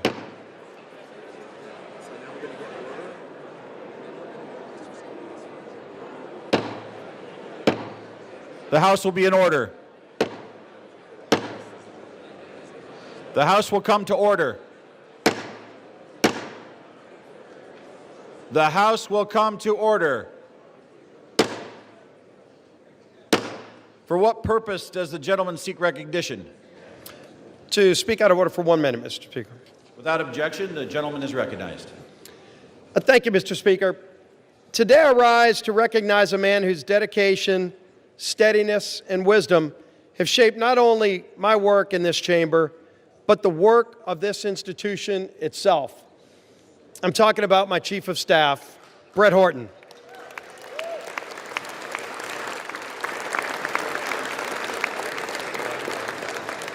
There are few people who know Capitol Hill more intimately than Brett. For 15 years... Gentlemen will suspend. The House will be in order.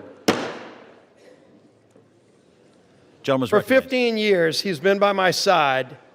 He began as my counsel in 2010 and worked his way through some of the most demanding, consequential roles in the House. Policy Director at the Republican Study Committee, Floor Director in the Majority Whip's office, and for the last decade, my Chief of Staff in both the Whip's office and the Leader's office. To me and to countless members of Congress and staff, Brett Horton has been far more than a colleague. He's been a trusted advisor, steady in his approach, wise in his counsel, and deliberate in his words and actions. When the stakes were the highest, Brett's voice was the one you wanted in the room. His fingerprints are on every major Republican policy victory we've achieved in the past decade. But perhaps more importantly, he's been by my side through tough personal and professional challenges that extend far beyond legislating. In the aftermath of the congressional baseball shooting, an event that shook my family, my staff, and this entire conference in Congress, Brett's leadership and friendship were unwavering. He helped carry us through one of the most difficult and unprecedented challenges we ever faced. Mr. Speaker, public service at this level demands trust, character, and unwavering duty for the institution that is this United States Congress. Brett Horton embodies all of these qualities.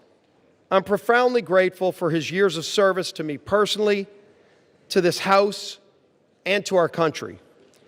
As Brett begins his next chapter, I have no doubt he'll continue to serve with the same excellence that has defined his entire career. The United States House of Representatives is the stronger institution because of Brett Horton's distinguished service here.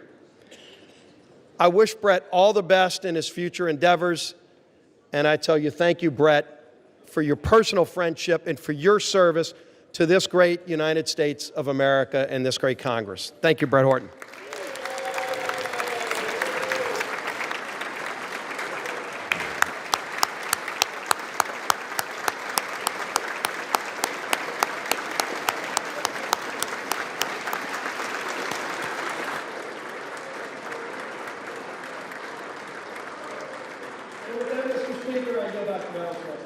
Gentleman yields back. Pursuant to Clause 8 of Rule 20, the unfinished business is the vote on the adoption of House Resolution 879, on which a recorded vote is ordered. The clerk will report the title of the resolution. Calendar number 47, House Resolution 879.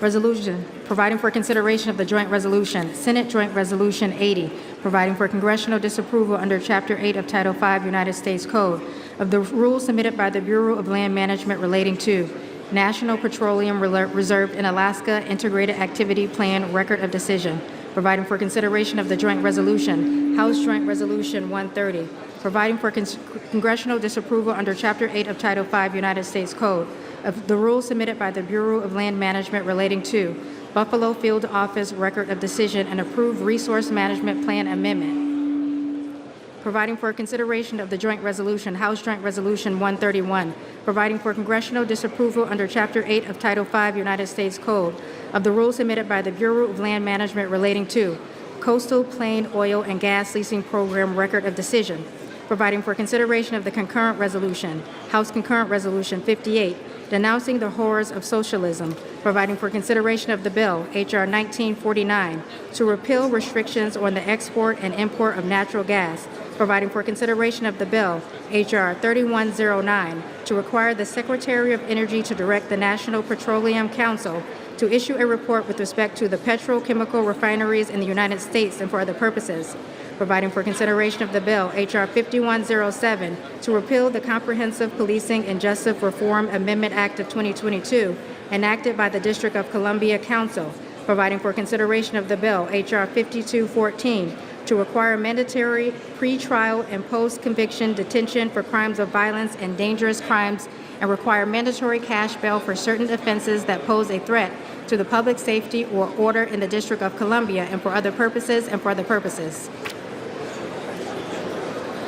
The question is on the adoption of the resolution. Members will record their votes by electronic device. This is a 5-minute vote.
On this vote, the yeas are 217 and the nays are 210. The resolution is adopted without objection. The motion to reconsider is laid on the table.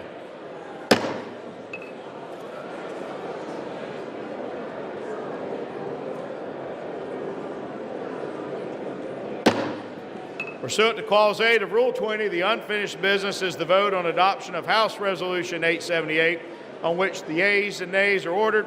The clerk will report the title of the resolution. House Resolution 878, resolution disapproving the behavior of Representative Jesus G. Chuy Garcia of Illinois. The question is on adoption of the resolution. Members will record their votes by electronic device. This is a 5-minute vote.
On this vote, the yeas are 236, the nays are 183, with 4 answering present. The resolution is adopted.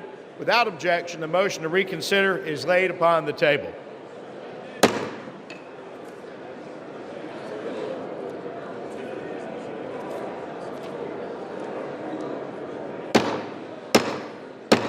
The House will come to order.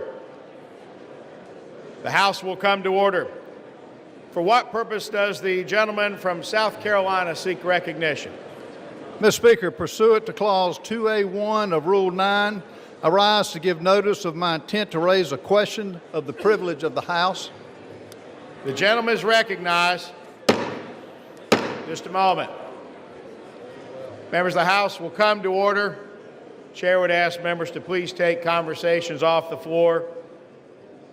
The gentleman is recognized. Mr. Speaker, my House Resolution 888, censuring and condemning Delegate Stacey Plaskett and removing her from the House Permanent Select Committee on Intelligence for conduct that reflects the discredibility on the House of Representatives for colluding with convicted felon and offender Jeffrey Epstein during a congressional hearing. Whereas Stacey Plaskett, the delegate representing the United States Virgin Islands in the House of Representatives, inappropriately coordinated in real time with convicted sex offender Jeffrey Epstein in a congressional hearing in February of 2019. Whereas Delegate Plaskett was actively coached by Epstein during the hearing, receiving instructions on specific lines of questioning, and was congratulated after the message by Mr. Epstein, good work. Whereas Jeffrey Epstein, the Speaker of the House is not in order. The gentleman has the floor. The chair would again ask the body to please observe decorum and keep conversations to a minimum. The gentleman has the floor. Whereas Jeffrey Epstein was a known convicted felony sex offender, having pled guilty and been convicted for procuring a child for prostitution and solicitation, a proselyte in a plea deal in 2008, and served a 13-month prison sentence. Whereas in the course of that investigation, the FBI compiled reports on dozens of confirmed minors who credibly alleged sexual abuse by Mr. Epstein. Whereas Epstein was under further federal investigation beginning in November of 2018, 2 months before Delegate Plaskett's recently revealed text exchange during a congressional hearing, following investigative reporting by the Miami Herald detailing Epstein's controversial 2008 plea deal and highlighting accounts of his victims. Whereas Epstein was arrested in July of 2019 and charged with 1 count of sex trafficking of minors and 1 count of conspiracy to commit sex trafficking of minors, he was later found dead in the New York Metropolitan Correctional Center. Whereas according to documents released from Epstein's estate during a House Committee on Oversight and Reform hearing featuring testimony from Michael Cohen, the disgraced former attorney for President Donald J. Trump, Delegate Plaskett coordinated her line of questioning with Jeffrey Epstein in real time over text messages while the hearing was underway. Whereas Delegate Plaskett, who previously served as an Assistant Attorney General in the United States Department of Justice Civil Division, is known to have had extensive political, personal, and professional connections with Epstein after his conviction as a sex offender up to the time of his arrest and then his death in 2019. Whereas Delegate Plaskett's relationship with Epstein stands in stark contrast to the public image that she has curated for herself as a defender of justice and accountability, and while secretly collaborating with an individual whose crimes against vulnerable women and children shocked the entire nation. Whereas Delegate Plaskett's willingness to receive instructions on official congressional proceedings from Epstein, a convicted felony sex offender with deep concerning international associations, is especially alarming and inappropriate given her own past service in the United States Department of Justice and her current role on the House Permanent Select Committee on Intelligence, and raises serious questions about Delegate Plaskett's judgment, her integrity, and her fitness to serve.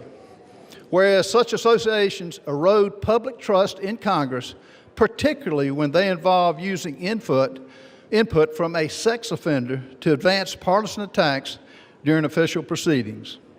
Now, therefore, be it resolved, Section 1, Censure of Delegate Stacey Plaskett.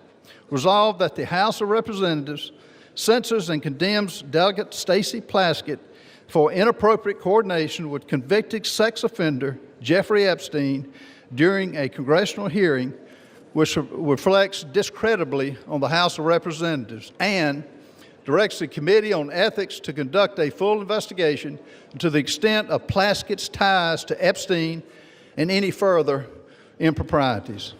Section 2, remove from House Permanent Select Committee on Intelligence. The following named member be and is hereby removed from the following committee on the House of Representatives. Permanent Select Committee on Intelligence, Ms. Plaskett. The chair will now recognize the gentleman from South Carolina to offer the resolution just noticed. Does the gentleman from South Carolina offer the resolution? I do. The clerk will report the resolution. House Resolution 888. Whereas Stacey Plaskett, the delegate representing the United States Virgin Islands in the House of Representatives, inappropriately coordinated with convicted sex offender Jeffrey Epstein in a congressional hearing in February 2019. Whereas Delegate Plaskett was actively coached by Epstein during the hearing, received instructions on specific lines of questioning, and was congratulated afterwards with the message, "Good work." Whereas Jeffrey Epstein was a known convicted felony sex offender, having pled guilty and been convicted for procuring a child for prostitution and for soliciting a prostitute in a plea deal in 2008 and served a 13-month sentence. Whereas in the course of that investigation, the FBI compiled reports on dozens of confirmed minors who credibly alleged sexual abuse by Epstein. Whereas Epstein was under further federal investigation beginning November 2018, 2 months before Delegate Plaskett's recently revealed text exchange during a congressional hearing, following investigative reporting by the Miami Herald detailing Epstein's controversial 2008 plea deal and highlighting accounts of his victims. Whereas Epstein was arrested in July 2019 and charged with 1 count of sex trafficking of minors and 1 count of conspiracy to commit sex trafficking of minors, and he was later found dead in the New York Metropolitan Correctional Center. Whereas according to documents released from Epstein's estate, during a House Committee on Oversight and Reform hearing featuring testimony from Michael Cohen, disgraced former attorney to President Donald J. Trump, Delegate Plaskett coordinated her line of questioning with Jeffrey Epstein in real time over text message while the hearing was underway. Whereas Delegate Plaskett, who previously served as an Assistant Attorney General in the U.S. Department of Justice Civil Division, is known to have had extensive political, personal, and professional connections with Epstein after his conviction as a sex offender up to the time of his arrest and then death in 2019. Whereas Delegate Plaskett's relationship with Epstein stands in stark contrast to the public image she has curated for herself as a defender of justice and accountability, while secretly collaborating with an individual whose crimes against vulnerable women and children shocked the nation. Whereas Delegate Plaskett's willingness to receive instructions on official congressional proceedings from Epstein, a convicted felony sex offender with deeply concerning international associations, is especially alarming and inappropriate given her own past service in the U.S. Department of Justice and her current role on the House Permanent Select Committee on Intelligence, and raises serious questions about Delegate Plaskett's judgment, integrity, and fitness to serve. And whereas such associations erode public trust in Congress, particularly when this involves using input from a sex offender to advance partisan attacks during official proceedings, now therefore be it resolved. Section 1, Censure of Delegate Stacey Plaskett. The House of Representatives, 1, censures and condemns Delegate Stacey Plaskett for inappropriate coordination with convicted sex offender Jeffrey Epstein during a congressional hearing, which reflects discreditably on the House of Representatives, and 2, directs the Committee on Ethics to conduct a full investigation into the extent of Plaskett's ties to Epstein and any potential further improprieties. Section 2, removal from House Permanent Select Committee on Intelligence. The following named member be and is hereby removed from the following committee of the House of Representatives. Permanent Select Committee on Intelligence, Ms. Plaskett. The resolution qualifies. For what purpose does the gentlelady from Massachusetts rise? Mr. Speaker, I have a motion at the desk. The clerk will report the motion. Ms. Clark of Massachusetts moves to refer the resolution to the Committee on Ethics. The gentlelady from Massachusetts is recognized for 1 hour. Mr. Speaker, today we have finally taken a vote that recognizes the need for the survivors and victims of Jeffrey Epstein to have justice and transparency. And not minutes later, the gentleman from South Carolina is filing yet another partisan resolution. I ask all of my colleagues to support this motion to refer this to the Ethics Committee, and I yield back my time.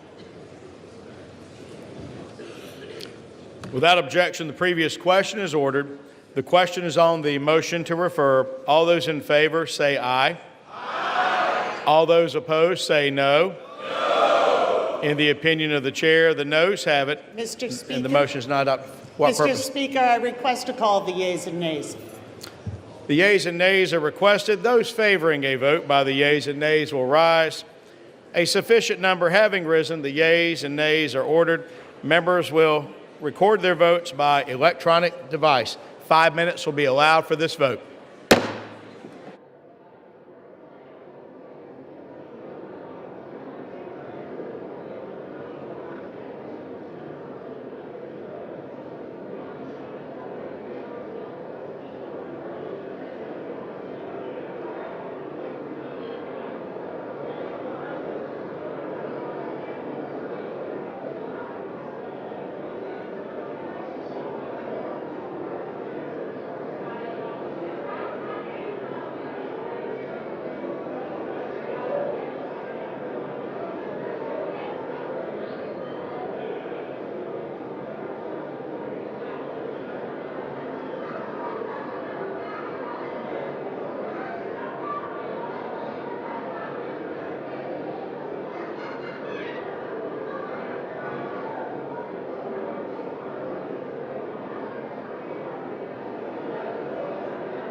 On this vote, the ayes are 213 and the noes are 214.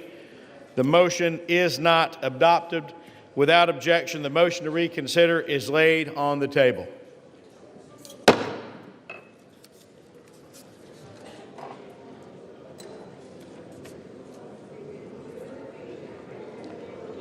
Pursuant to Clause 2 of Rule 9, the gentleman from South Carolina, Mr. Norman, and the gentleman from Maryland, Mr. Raskin, each will control 30 minutes. The chair recognizes the gentleman from South Carolina. Thank you, Mr. Speaker. In just a moment. The chair would ask the House to come to order again, ask members to take conversations off the floor so that the members can be given due accord and respect during the period of debate. The gentleman has the floor. Thank you, Mr. Speaker. I rise today because the House of Representatives has a responsibility and a duty to protect the integrity of this institution. And what we learned from the documents released by Jeffrey Epstein's estate is nothing short of alarming.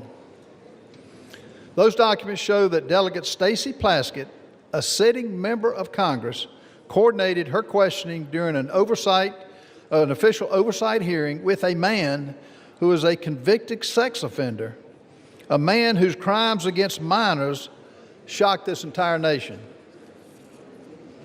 Let me be clear, this was just not casual contact. There were deliberate communications, and they shaped her official line of questioning in a congressional hearing. The American people expect honesty, the American people expect integrity, and judgment from their elected officials. They expect members of Congress to conduct themselves with one word: decency, not to seek advice from a predator who exploited minor children. This resolution does not accuse. It acknowledges what is documented. It censures Delegate Plaskett for her conduct, removes her from the Intelligence Committee, where her judgment is paramount, and directs a full investigation into the extent of her relationship with Mr. Epstein. Some will try to spin this as politics, but protecting the honor of this body is not partisan. It's not Democrat, it's not Republican. Standing against a convicted predator's influence in our proceedings is not partisan. It's basic decency. We cannot pretend this didn't happen. The American people deserve better. Speaker, I reserve. The gentleman reserves. The gentleman from Maryland is recognized. Thank you kindly, Mr. Speaker. I yield myself such time as I may consume. The gentleman is recognized. And I rise in opposition to this resolution. We're here today on the floor to support the complete disclosure of information related to Jeffrey Epstein and his billion-dollar international child sex trafficking ring. And our side of the aisle, at least, supports the release of information relating to anybody who had anything to do with it, whether they're a Republican, a Democrat, an independent, or what have you, period. We insist on complete, full disclosure. This resolution has nothing to do with that. This seems to me to be one more pathetic effort to distract and divert attention from the fact that the president's name appeared more than 1,000 times already in the small fraction of material released on Epstein, and from the failure of the majority to move to disclose this information. And it is this bipartisan group that we've had behind the discharge resolution, which has insisted on bringing this to the fore, and we've got nothing but obstruction, opposition, resistance, evasion, distraction, and diversion from the other side. And now we get one more resolution like this. The resolution actually proposes a disciplinary censure against Representative Stacey Plaskett, but amazingly alleges no misconduct. It does not allege the violation of the Constitution. It does not allege the violation of a federal law or a state law or local law. It does not even allege a violation of the ethics rules of the House of Representatives, and yet they want to censure her and throw her off of her committee. This, a distinguished former federal prosecutor, diligent public servant, representative of the people of the Virgin Islands. Now, Criminal justice has two parts to it. One is insisting upon legal accountability for people who do wrong. The other part of it is due process, which may be the two most beautiful words in the English language, certainly the two most beautiful words in the Constitution of the United States. It's due process that protects all of our freedoms and our rights against the arbitrary power of government and the will just to punish somebody without any process at all. But that's exactly what's going on here. Think about it. Ghislaine Maxwell had due process. She had a right to counsel. She had a right to hearing. She had a right to hear the evidence against her. She had a right to put on her case. She had a right to cross-examine. She had a right to a neutral, impartial tribunal. She had a right to unanimous verdict of a jury. And all of that she had, and she was found guilty. And that's why she was sentenced to jail for 20 years, even though Donald Trump has transferred her from a real prison to a prison camp where she's gotten very special pampered treatment, like she's in a Trump hotel. She gets room service to her cell. She gets gym privileges other inmates don't get. She gets to use the warden as a go-between with people outside of the institution and so on. But in any event, she had due process. Donald Trump had due process. He was convicted on 34 felonies, but he had the right to counsel. He had the presumption of innocence. He had a unanimous jury trial right. They had a right to cross-examine everybody, put their own witnesses on. Now, they want to take a former United States prosecutor, the representative of the people of the Virgin Islands, and without even going to the ethics committee, much less a court, they want to arraign her on some charges based on a newspaper article that she did something lawful. However ill-advised it may have been, she took a phone call from one of her constituents. Now, I don't think it is the position of the very distinguished gentleman that if we find Jeffrey Epstein on the phone with Donald Trump, he should be impeached for it, or is that his position? Is his position that any time Jeffrey Epstein got somebody on the phone and he got a lot of people on the phone, that person is suddenly guilty? That sounds like guilt by association. That sounds like collective guilt. Our minority whip introduced a perfectly reasonable amendment to say, let's refer this to an ethics committee. Let's have a real hearing. They didn't want to have a real hearing. They want to rush to judgment. Why? So there can be some headline that will please Donald Trump tomorrow instead of a unanimous statement, or forgive me, I think the distinguished gentleman from Louisiana may have dissented, but an otherwise unanimous verdict of the House of Representatives that the American people want all the files open. We've had enough of the cover-up. We want all of the truth. We want the survivors and the victims to have the possibility of accountability. Well, they want to give them another headline, which is that they've arraigned a Democratic member for taking a phone call from her constituent, Jeffrey Epstein, in the middle of a hearing. And of course, I don't think there's any rule here against taking phone calls in a hearing. Now, if you want to actually give her the chance to explain what happened, then we would take it to the ethics committee. I still don't see what the charge is.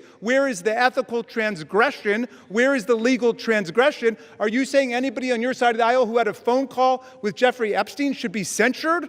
Be careful your answer there, because there's a lot more that's about to come out, right? So you should think about what is the principle behind this rush to judgment. I want to close just with this thought, because I know there were a lot of people in the chamber who were here when this happened, and a lot who weren't.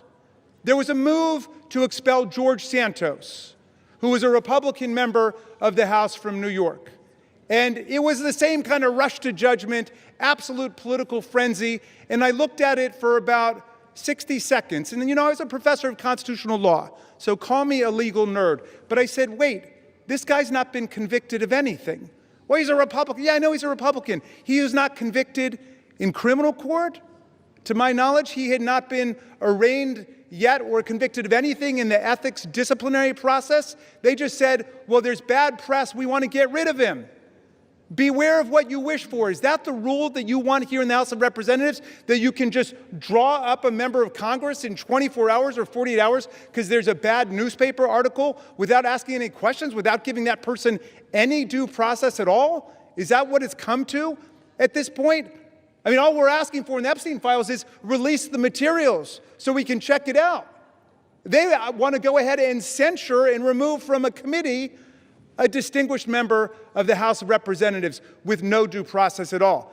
I reject this. I hope the whole body will reject this, just like I voted and spoke against removing George Santos, a Republican on the other side of the aisle, because he had gotten no due process. I hope all of our colleagues will reject this absurd rush to judgment and attempt to change the subject here. I reserve the balance of my time. The gentleman reserves. The gentleman from South Carolina is recognized. Mr. Speaker, before I yield time to my good friend Louisiana, Representative Raskin, I will be careful in my remarks. You need to be careful with your facts. You have an 11-year veteran of this body who should know better. You have an 11-year member of this body who took money. It wasn't a newspaper article. It was a fact. She took money from Jeffrey Epstein. It's ironic that you're taken up by defending Ms. Plaskett, which is going to the Ethics Committee, but she's lost her willingness or lost her ability to serve because she got irrational judgment by taking money from a convicted pedophile of young children. And it's unfathomable that you're taking a position that you are. These are facts. You mentioned Ghislaine Maxwell. She's not a sitting member of Congress. She, as a sitting member of Congress, she has relinquished any sense of duty to serve on these committees. With that, I want to yield as much time as needed for my good friend Louisiana, Mr. Clay Higgins. And the chair would remind all members to please avoid engaging in personalities to direct all comments to the chair. The gentleman from Louisiana is recognized. I thank my colleague, Mr. Norman from South Carolina, and I thank my colleague, Mr. Raskin, for the salient points that he has brought to this debate. I also defended George Santos on this floor and opposed the means by which he was expelled. I think it was beyond the pale, and this is a responsibility that we bear in this body, is to determine the means by which our colleagues shall be reprimanded or disciplined. And the Constitution is clear on this. My friend, Mr. Raskin, knows full well that this body controls the means by which and the rules by which the members of Congress shall be disciplined.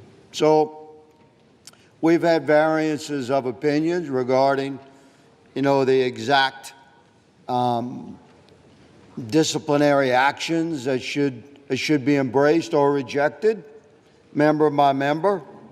But let me say that in this case, Ms. Plaskett's receiving text messages, this was so alarming to me. When I saw this and read it, I didn't believe it. I say to my friend, I thought perhaps it was media from a satirical site. It couldn't possibly be true, because we all know that a text message, a text exchange is rather intimate in the realm of communications. And to pierce into an actual congressional hearing for a member of Congress to receive and respond to a text message during a hearing, that is quite familiar, is it not? And this was shocking to me, that a member of Congress would be exchanging text messages directly with Jeffrey Epstein in 2019, at which time he was being prosecuted federally by the first Trump administration. He had received some nature of a sweetheart deal back in 2007 and avoided federal prosecution by pleading no contest to some level of state prosecution, where he was sentenced, Mr. Speaker, to 13 months. My understanding, he did 11 months, and at the easiest time that could be done. He walked every day during the day on a work release program. So that sweetheart deal, let me say, should be looked at. And now, to my horror, who has come to light that should be looked at? What was her involvement? Was there some involvement then? She's a good lady from the Virgin Islands. Where did Jeffrey Epstein live? In the Virgin Islands. She was a constituent in 2019. Was she a friend in 2007? During her service to the DOJ, which my friend has brought up, was there any interactions? These are the questions we have. The good lady from the Virgin Islands has crossed the threshold of reasonable suspicion, and therefore she should be investigated. During said investigation by ethics, and I would recommend by DOJ, and I would recommend by Oversight and Judiciary Committees. Meanwhile, she should absolutely be removed from the House Select Committee on Intel. This, Mr. Speaker, is my position. I presented without note for the betterment of the debate of this body, and I yield my time back to the gentleman from South Carolina. Speaker, I reserve. From South Carolina, the gentleman from South Carolina reserves. The gentleman from Maryland is recognized. Thank you, Mr. Speaker. It's always a pleasure to hear my friend from Louisiana. Both of the Republican speakers have said this demands an ethics investigation. I think Mr. Higgins just said it should be investigated by Oversight and by Judiciary, as well as by ethics, as well as by others. This resolution censures her and punishes her before there's been 1 day of investigation. There's been no investigation at all. That was the whole burden of the minority whip's amendment. It was to say, let's have an investigation, refer it to the Ethics Committee. That's why the distinguished gentleman from Louisiana and I both voted against, and we got a majority to vote against censuring or expelling even George Santos without any ruling by our ethics disciplinary body. Isn't that putting the cart before the horse? I don't get it. I wish one of you could explain that to us, why we should censure her before there's been 1 day of actual investigation. If being on the phone with one of our constituents, even an evil, sinister force like Jeffrey Epstein, and of course, he has said that he considered Donald Trump the most evil person he ever met. He said, without a redeeming bone in his body. So I agree, people can say different things, but Jeffrey Epstein, to me, disgraced himself. But in any event, people want to know, well, what were the contents of that conversation? Why was Ms. Plaskett doing that? I'm sure she's got a good explanation. We're talking about a distinguished lawyer and federal prosecutor who was in the middle of a hearing, which is something that members do all the time, is to talk to people in hearings about different things. But let me ask, if it's now the standard that just to be on a phone call with somebody establishes guilt by association, what about all the members of this body or of the U.S. Senate who were on the phone with January 6th insurrectionists and President Trump and his associates who were trying to block the certification of the election as people were chanting, "Hang Mike Pence"? A lot of phone calls, a lot of traffic going on. In fact, that's why our Republican colleagues dealt themselves $1 million cash payoff bonanza provision in the most recent Republican spending bill. They put that in there because their phone records had been subpoenaed lawfully by a grand jury. They were treated like every other American citizen because their names came up as potentially being involved in that conspiracy to somehow shut down proceedings in the House and the Senate. Now, are we saying just because they were on a phone call, they're guilty of something, we should strip them of their committee assignments? We should censure them? Have we gotten to that point? I mean, come on. This is the House of Representatives of the United States of America. Let's stick by the Constitution. Let's stick by due process. Let's go through the rules. I yield 5 minutes to my distinguished colleague from Connecticut, Representative Himes. The gentleman from Connecticut is recognized. Thank you, Mr. Speaker, and I thank the gentleman from Maryland. I'm not going to speak today about Jeffrey Epstein or January 6th. I'm going to confine my remarks to two things that I know about. And I'm going to take a deep breath right now Because to stand here and to have to listen to the gentleman from Louisiana in the guise of just asking questions besmirch one of the finest members I have had the honor of serving with, I would think would offend the sensibility of anybody in this chamber. But I'm going to limit my remarks to two things I know very well. Number one, the House Permanent Select Committee on Intelligence and what we need to do to preserve that very special environment. And number two, the character of Delegate Stacey Plaskett. On HPSI, I've served for 10 years.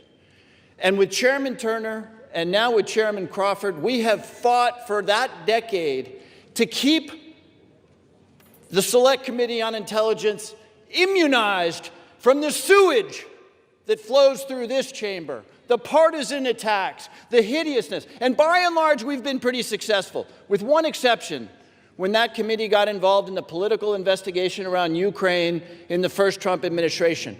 Every single day, the leaders of that committee work hard, establish friendships, and do the work we need to do to make sure that the toxicity and the sewage that we're hearing right now don't impinge the critical work of making sure that our intelligence communities are keeping Americans safe and not violating civil liberties and not doing things inconsistent with the desires and character of the American people. This effort, put forward by a bunch of people who haven't served on that committee and who have no idea the comity and the grace with which that committee serves. You, sirs, will hurt this committee badly. And I expect every Republican on the Intelligence Committee, and I'll say it again, I expect every Republican on the Intelligence Committee who know Ms. Plaskett and who know the committee to vote no on the idea that without evidence and without due process, Ms. Plaskett should be removed from that very special committee. This resolution would strike a devastating blow to HPSI's ability to work effectively by removing a member in good standing based on a newspaper article about text. No due process, no evidence, nothing offered other than a newspaper article which has moved the gentleman from South Carolina, a member who is consistently engaged in a bipartisan and productive way with the committee's work, to make some unrelated political statement will do profound damage to this essential committee. Now, let me just talk for a moment about Ms. Plaskett. I've served in this institution for 17 years, longer, I think, than most people in this chamber. And I have not had the honor of serving with somebody with the integrity and the commitment and the hard-working bona fides as Ms. Plaskett. We can argue about the wisdom or the judgment associated with those texts. I'm told that apparently Mr. Epstein was a constituent. But on any one of us, our worst day, our biggest misjudgment is not to be judged without any due process, especially in the context of this superb member, this critical member of the Intelligence Committee. The result of this resolution, if it were to pass, will be to undo the efforts of the Republican Speaker and the Republican Chairman of the Intelligence Committee, Mr. Crawford, to restore the committee to what it was intended to be. And while the bill for that decision won't come due immediately, it will come due over time in the form of a less accountable and less effective intelligence community with less effective oversight for Congress. So I don't expect the gentlemen who have offered this up to back down now, but I do expect every single member of the Intelligence Committee that elect those few who understand what it is we need to do to close the door on the flow of partisan sewage which we see now threatening the critical work that we do. Vote no on this appalling resolution. I yield back. We reserve. The gentleman from Connecticut yields back to the gentleman from Maryland. The gentleman from Maryland reserves. The gentleman from South Carolina is recognized. Mr. Speaker, can I inquire about how much time we have left? 2.5 minutes. 2.5 minutes? 22 and a half 22 minutes. and a half minutes. Yes, sir. Let me just say, for my good friends on the left, you know, we're hearing words. That's all this is, words. You're taking the side of a young lady who should have known better. She served for 11 years. She disparaged herself. She did it to herself. This is not smoke and mirrors. This is actual text that pretty well indicts Ms. Plaskett. Would she probably take it back? Yes, but it's too late now. I want to yield as much time as needs to be consumed by my good friend from Texas, Chip Roy. The gentleman from Texas is recognized. I thank the gentleman from South Carolina. I thank him for bringing forward this important resolution before the body. I do want to say I appreciate the gentleman from Maryland, his commentary about the vote on removal and his considered judgment with respect to Santos, and I agreed with him at the time and made the same points. I want to align myself with the remarks from the gentleman from Louisiana, but I want to note in doing so, and I think the gentleman from Maryland has shown respect to, I think, the judgment of the gentleman from Louisiana about his being the sole vote on the issue before this body before with respect to what we're making public because of the gentleman's, I think, very real concerns about what it might mean for victims. And we had that debate and a colloquy back and forth in the Judiciary Committee a few hours ago about what we can do to ensure victims are protected and so forth as we all go forward in what I believe is a unanimous view that we should go seek out truth and justice here with respect to Epstein and anybody associated with him and them and the nefarious affairs involving Jeffrey Epstein. The reason that I support this resolution is, and I would note that my colleagues on the other side of the aisle, they could have tabled this resolution. They chose not to table it. They chose to refer it, which suggests to me that there's a recognition that something here is not particularly good, that we've got a sitting member, in this case the delegate from the U.S. Virgin Islands, who was sitting in the Oversight Committee. And I'm actually a particular interest here because I was the one doing the questioning. Apparently my questioning was so riveting that she was engaging in text messages back and forth at that moment. While I was questioning Mr. Cohen, the gentlelady was engaging in this back and forth on text messages with Jeffrey Epstein. Now, again, I've listened now for months. My colleagues on the other side of the aisle disparage and try to impugn the character of the President of the United States and other members of the administration in connection to an investigation of Jeffrey Epstein, which the President, his administration in 2019, they indicted Epstein.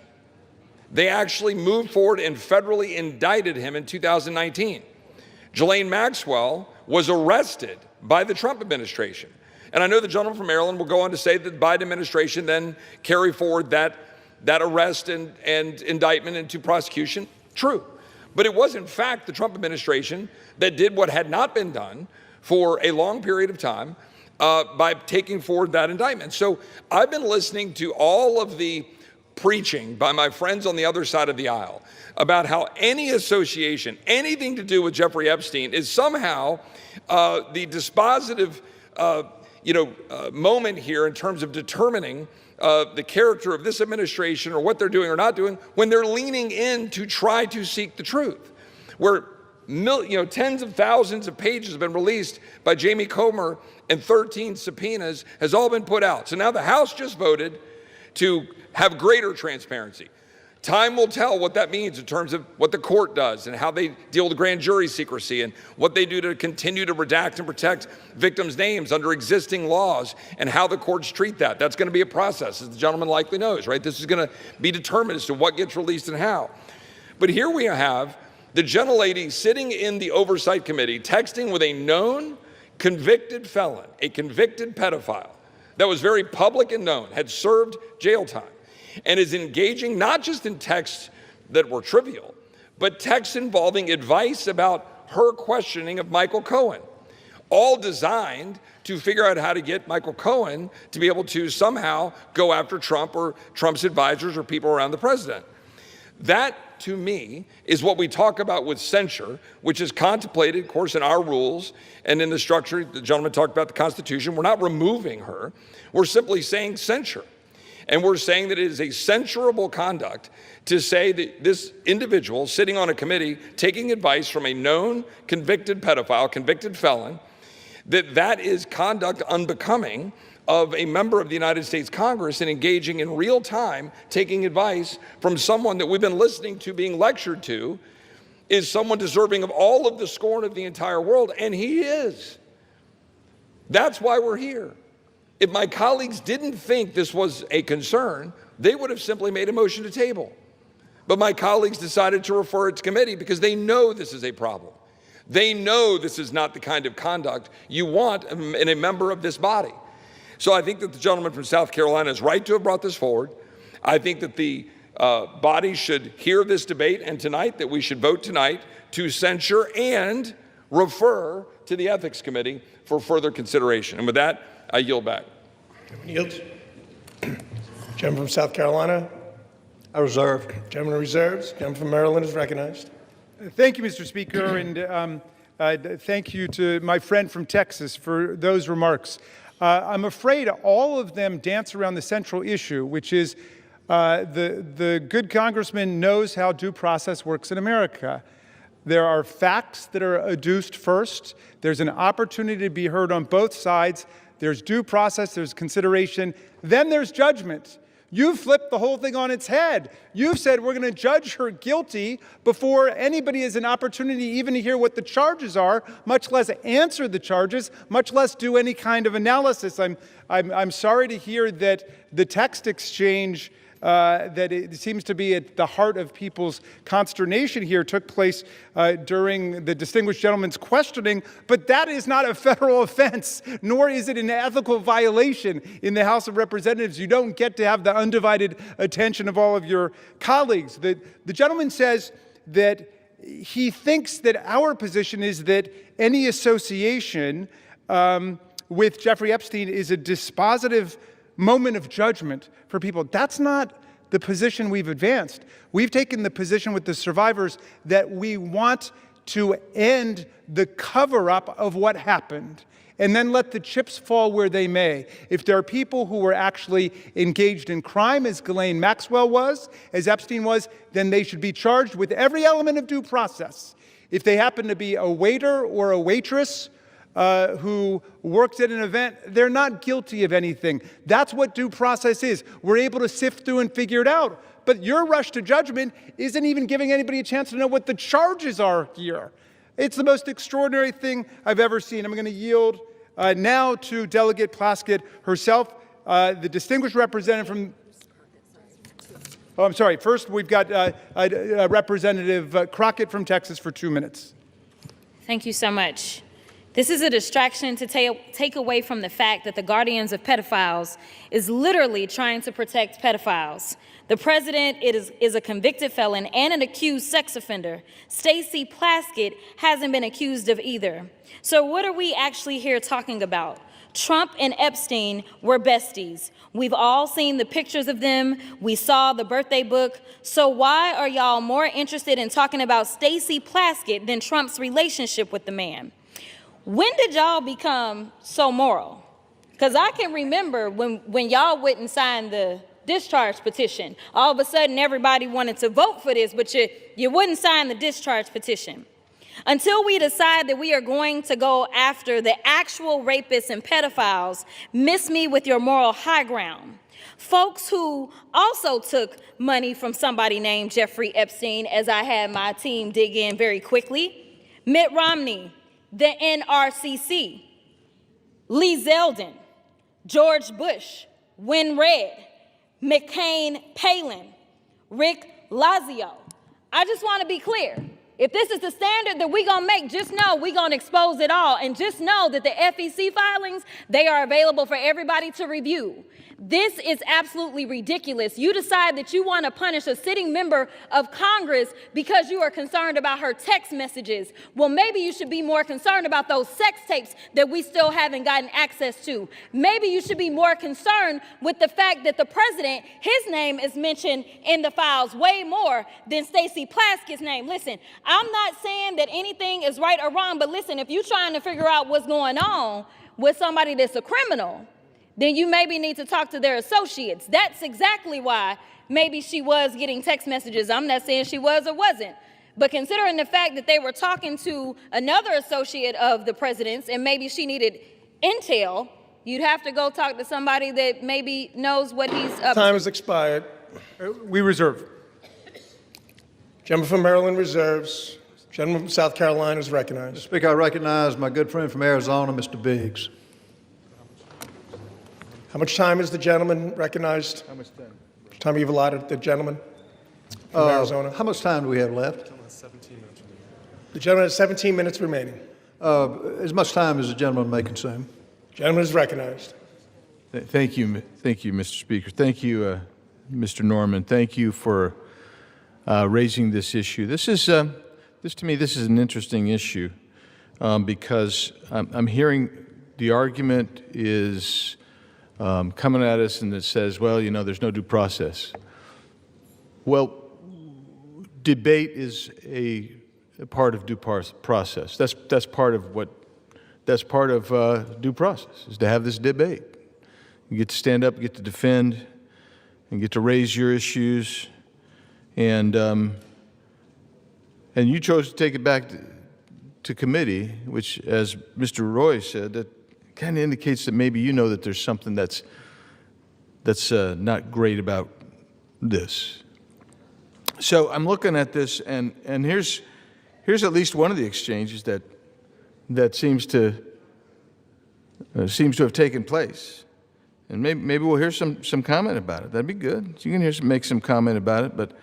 But in this exchange, Mr. Epstein sent a text message to the gentlelady from the Virgin Islands, and this is the quote. He brings up Rona, keeper of the secrets. And who's he referring to? Rona Graff. That's a Trump assistant. And Plaskett responds, Rona, ? Quick, I'm up next. Is that an acronym? So she wants to know what Mr. Epstein wants her to talk about. Don't you find that interesting? I find that really intriguing, especially since we know what Mr. Epstein was. And Epstein responds, that's his assistant. Doesn't really say much more than that. And then Plaskett starts questioning Mr. Cohen and asks about Graff. So not only was she texting, having this communication with Mr. Epstein, she's asking Mr. Cohen what Mr. Epstein wants her to ask. Another text says, from Epstein, good work. That's after she wraps it up. All of this seems to be very interesting. And I'm sorry, I don't breathe the rarefied air of the Intelligence Committee. I don't. I'm just a regular guy and a member of the House. That's all. So I don't know about that rarefied air, and I guess I'm part of the sewage. That Mr. Himes said. Yeah. Thanks for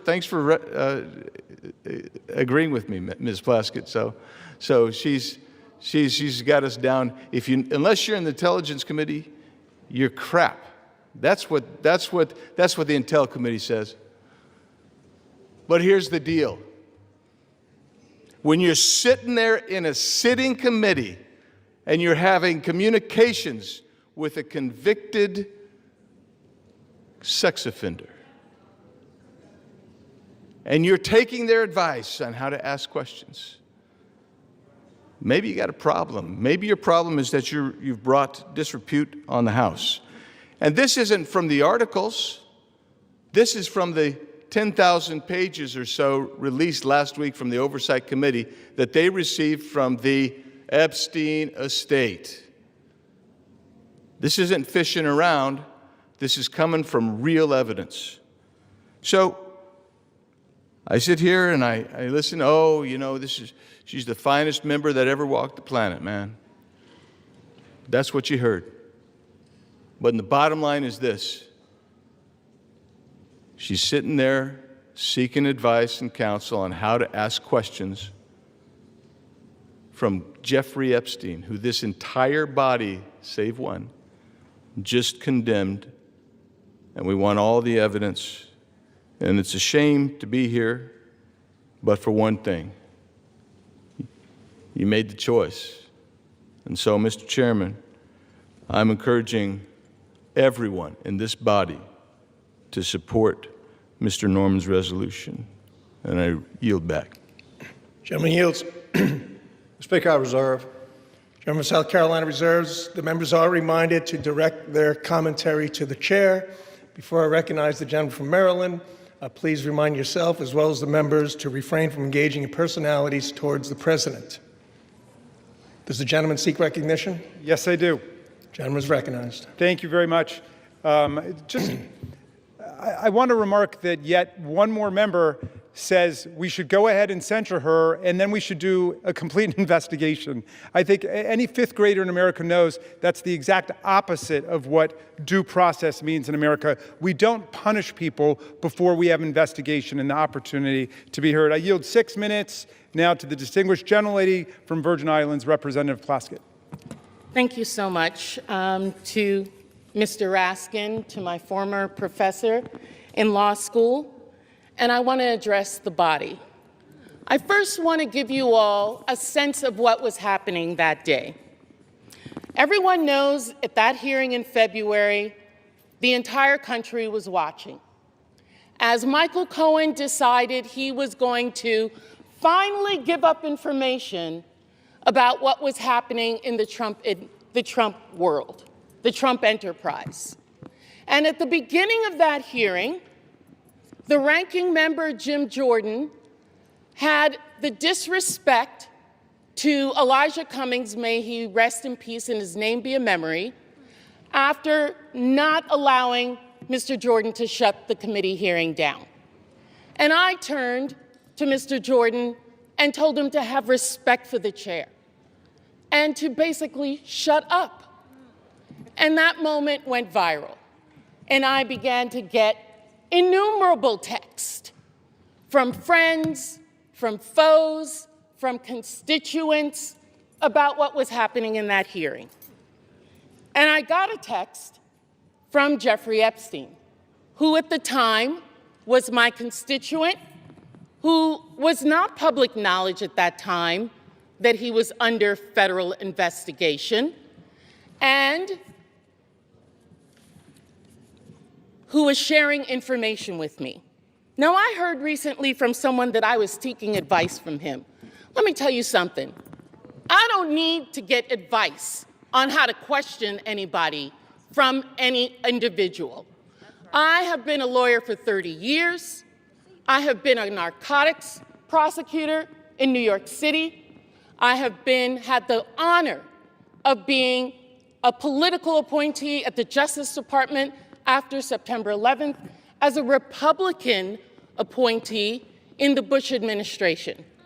I know how to question individuals. I know how to seek information. I have sought information from confidential informants, from murderers, from other individuals, because I want the truth, not because I need them to tell me what to say. And if you look at the transcript, you will see that I questioned Michael Cohen for 5 minutes.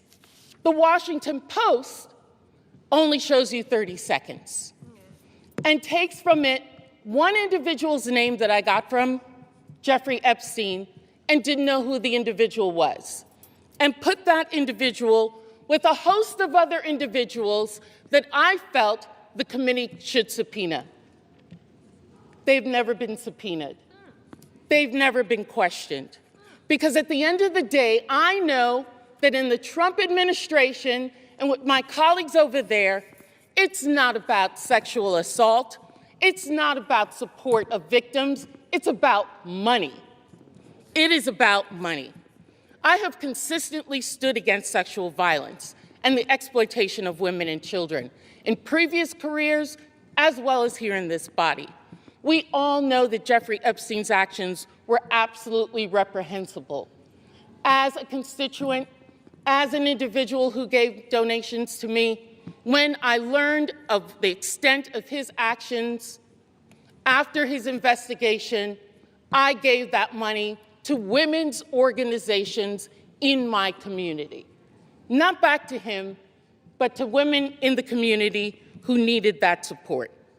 That's what I think should have been done, and that's what I did. They've taken a text exchange which shows no participation, no assistance, no involvement in any illegal activity, and weaponized it for political theater, because that's what this is. This has been reviewed by federal courts. Any charges, victims who initially had a case against me dismissed it on their own without prejudice. You don't want to talk about what is really happening here. Your attacks on working families, your protection of powerful predators and corporate criminals. You want to talk about texting felons? How often do you text President Donald J. Trump? That's the individual we should be concerned about. And let me tell you this. I am not going to support the wealthy and connected who continue to exploit workers and evade taxes, powerful figures with credible allegations who face no consequences, and corporate interests profiting from human suffering while families struggle. And let me tell the people of the Virgin Islands. Gentleman will state his point of order.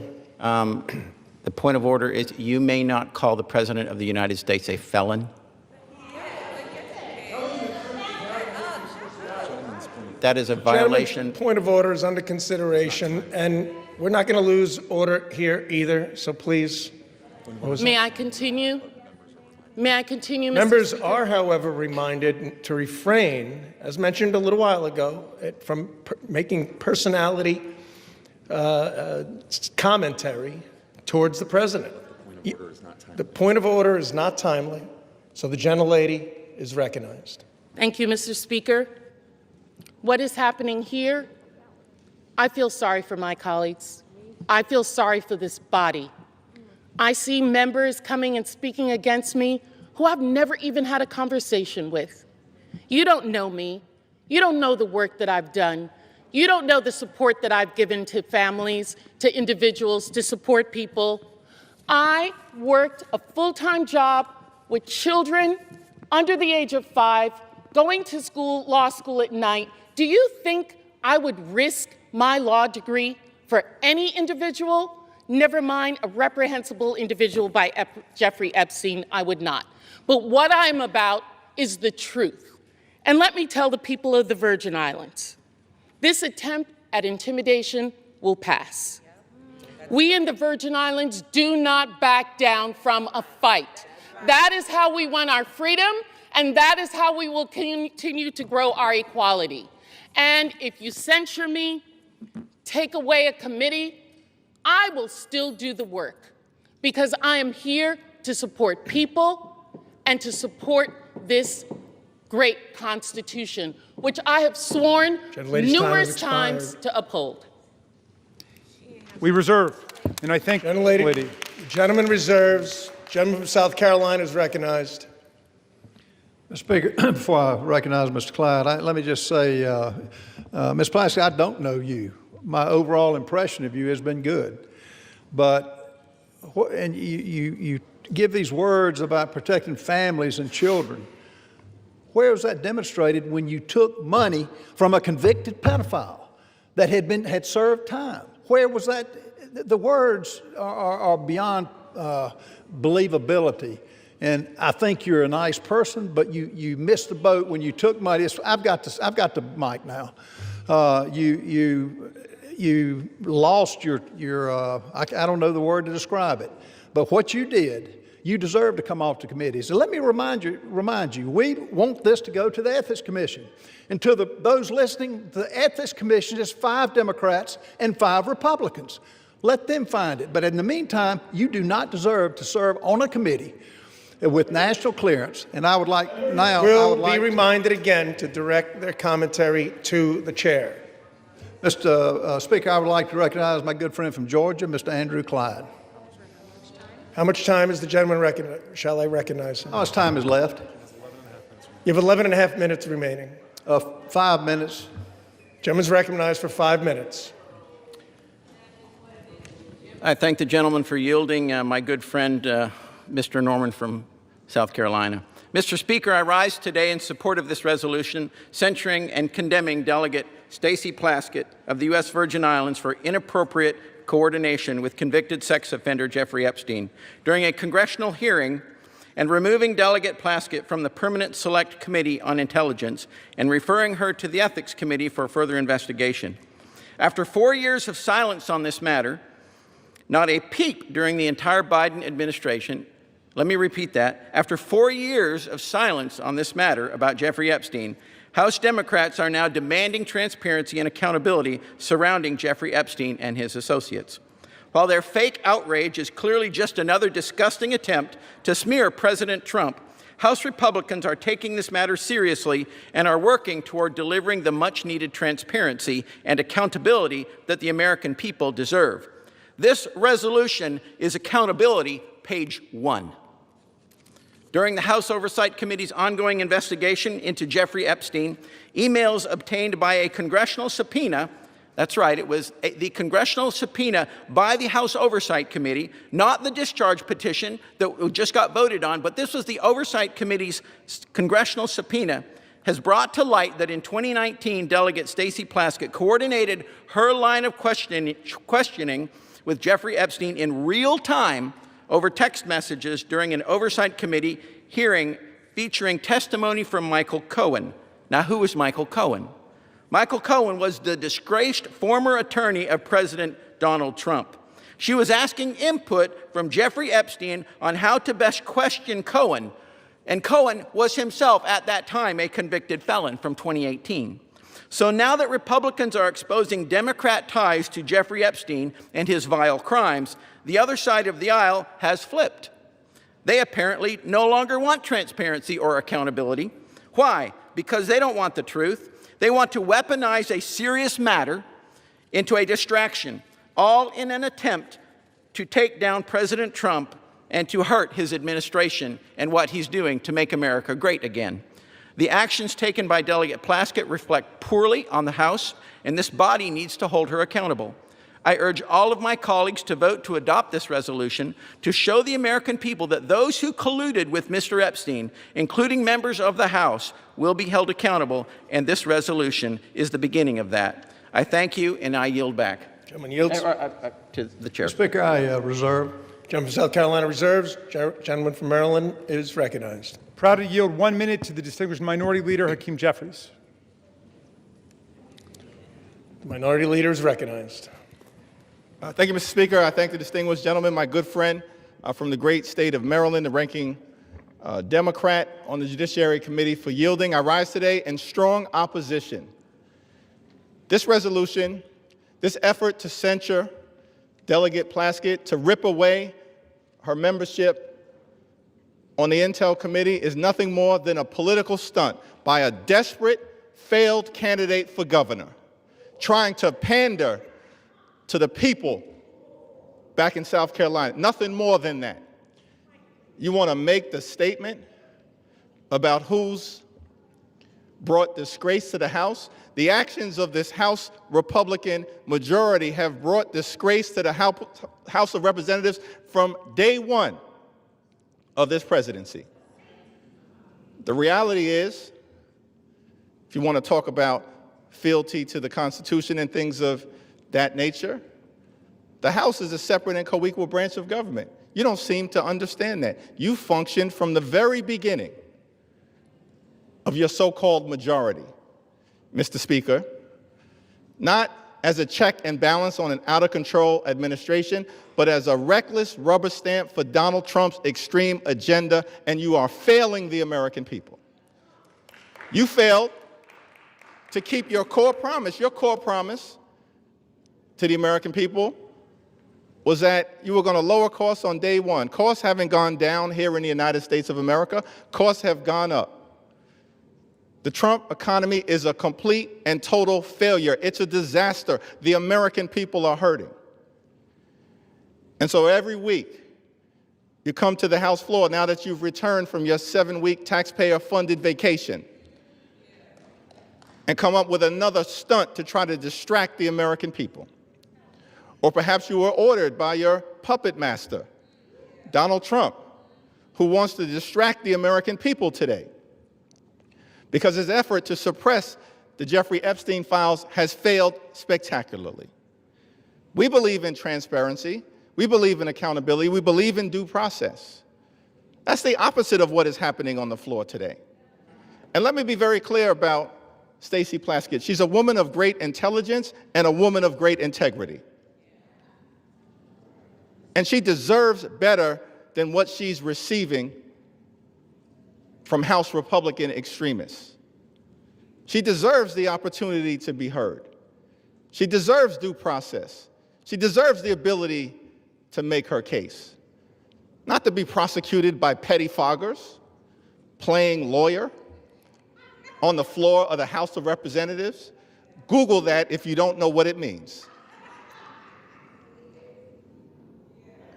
The so-called Freedom Caucus want to lecture us about proceeding at this moment. The actions that you continue to engage in will have consequences.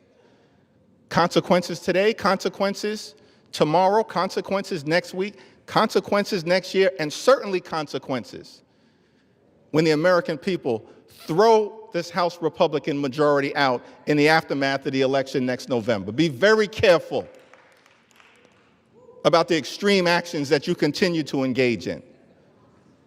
Now, it's extraordinary to me, week after week, censure after censure, and I wonder, is it just coincidence that the last 3 censures we've had on the House floor happen to involve, first, you tried to censure LaMonica MacGyver. And then, Mr. Speaker, Republicans tried to censure Ilhan Omar. And now we're on the floor and you're trying to censure Stacey Plaskett. What is it exactly that those 3 individuals have in common? House Republicans are going to have to answer for the things, the extreme things that you continue to do. And the American people know this is a phony majority. It's a fake majority. It's not a real majority. Republicans aren't doing anything to make life better for the American people. And that's why we're on the floor right now. There's nothing that House Republicans can do to disgrace Stacey Plaskett because House Republicans continue to disgrace themselves. And so whatever happens later on this evening, the American people will hear from Delegate Plaskett beyond this, making her case. The people of the Virgin Islands, I'm confident, will continue to stand behind her. And we will never be lectured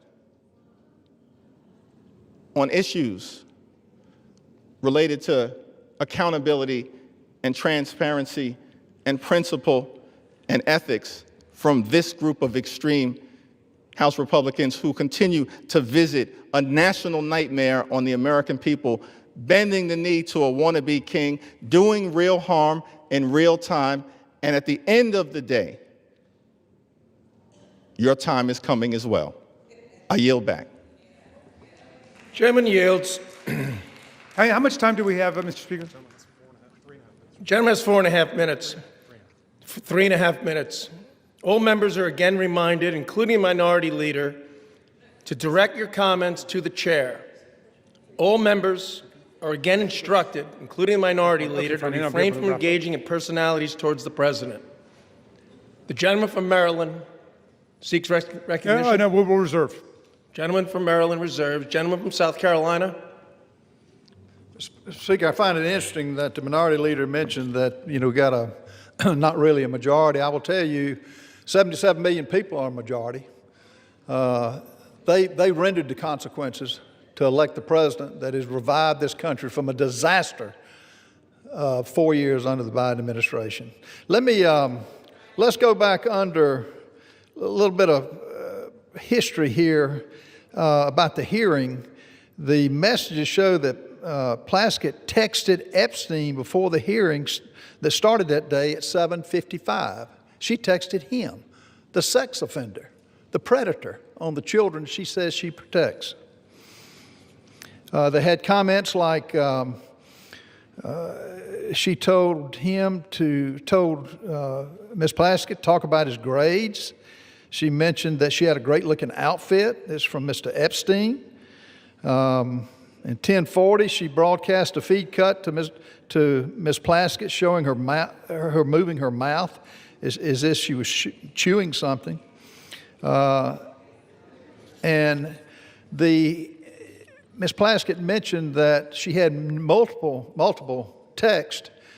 Well, according to the records, and I don't know how many of her texts came from those convicted of felonies, but on at 2:25, Epstein sent 2:25 minutes before Plaskett began questioning Cohen at 2:28. Epstein messaged back, "Good work," at 2:34, 1 minute after Plaskett finished her question to Cohen. So the whole 5 minutes was pretty much conducted under the direction of a convicted pedophile. And this dialogue, Ms. Plaskett was reached by phone Thursday. Plaskett declined to answer questions about the text messages and directed all inquiries to congressional staff. Plaskett's chief of staff said Thursday she was not in a position to confirm or not whether the Congresswoman was texting with Mr. Epstein at the hearing. She did not respond to follow-up questions. Bottom line, these are facts. These are text messages. This wasn't smoke and mirrors. So it's interesting that they're taking that tact. But, Mr. Speaker, how much time do I have left? Gentleman has 6.5 minutes remaining. I reserve. Gentleman from South Carolina reserves. Gentleman from Maryland. I'm yielding 1 minute to the representative from New York, Ms. Clark. Gentlelady is recognized. Mr. Speaker, I rise today on behalf of the Congressional Black Caucus, the conscience of the Congress, in strong opposition to this resolution.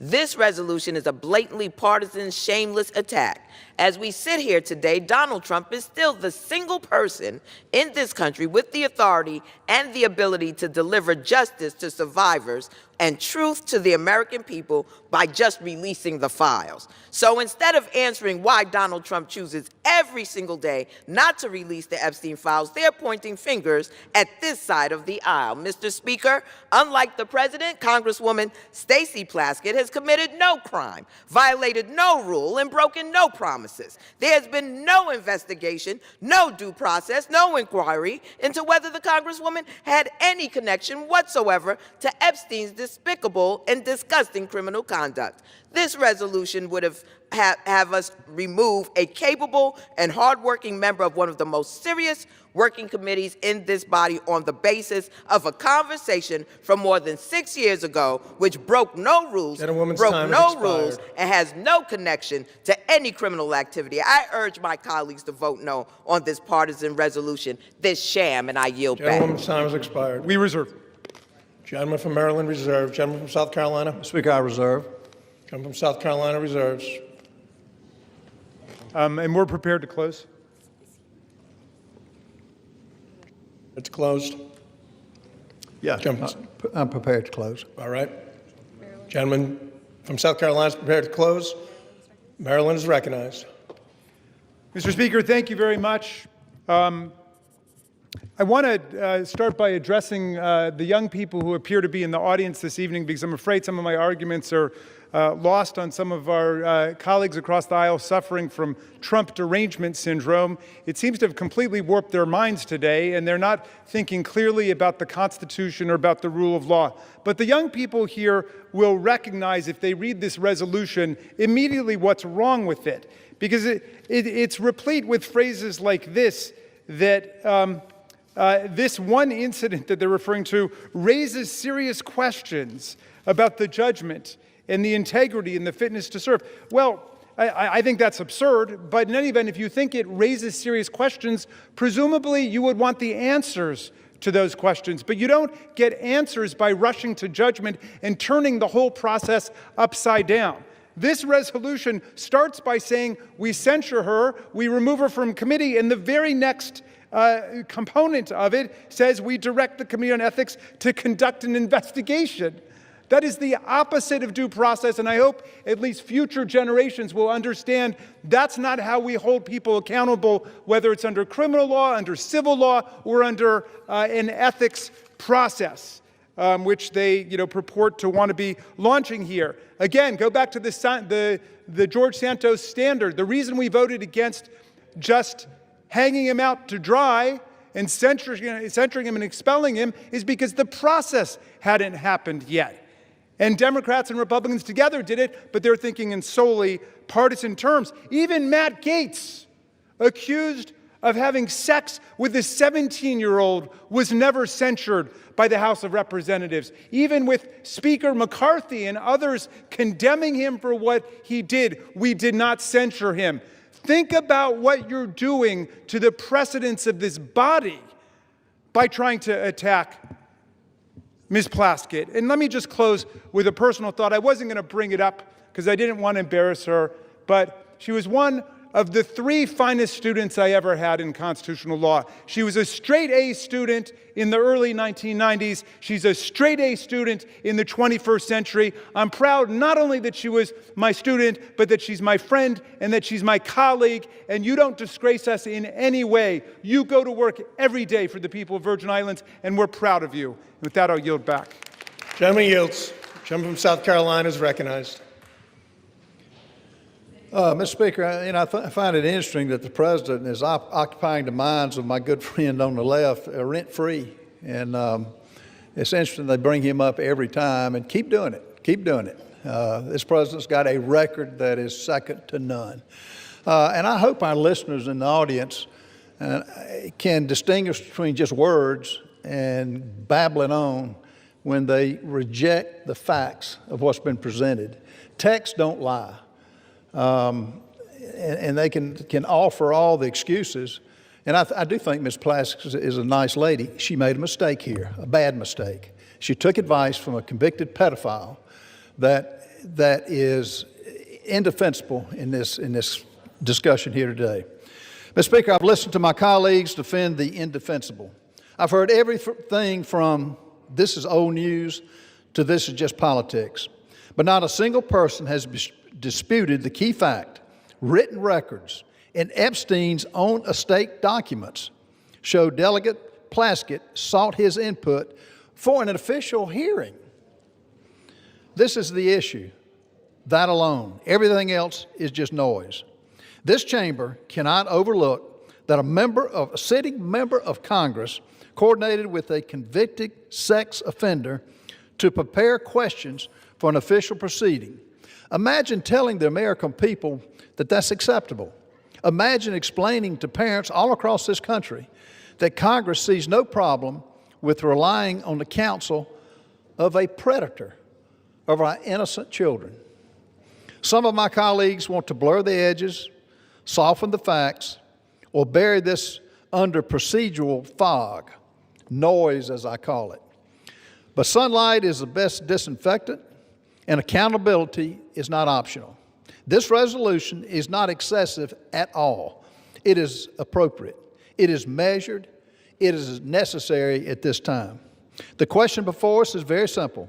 Do we uphold a minimal standard for ethical conduct, or do we just shrug and say, well, maybe next time? Mr. Speaker, the public deserves better. The House deserves better. The American people deserve better. I urge adoption of this resolution, and I yield the balance of my time. Gentleman yields. Without objection, the previous question is ordered on the resolution. The question is on the adoption of the resolution. Those in favor say aye. Those opposed say no.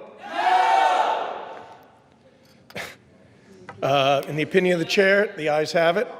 Yeah. Welcome to procedural democracy. For what purpose does the gentleman seek recognition? I request a recorded vote, and I challenge the Speaker's interpretation of the voice vote. Does the gentleman ask for the yeas and nays? I ask for the ayes and the nays. The yeas and nays are requested. Those favoring a vote by the yeas and nays will rise. A sufficient number having risen, the yeas and nays are ordered. Pursuant to Clause 8 of Rule 20, further proceedings on this question will be postponed.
Script here.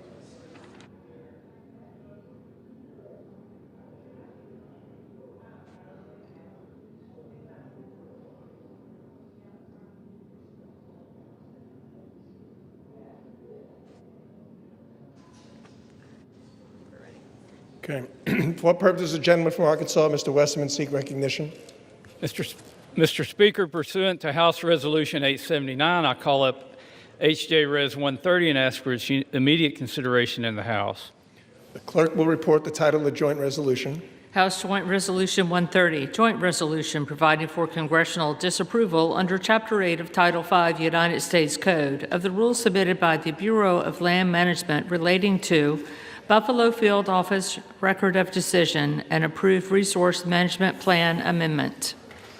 Pursuant to House Resolution 879, the joint resolution is considered read. The joint resolution shall be debatable for 1 hour, equally divided and controlled by the chair and ranking minority member of the Committee on Natural Resources or their respective designees.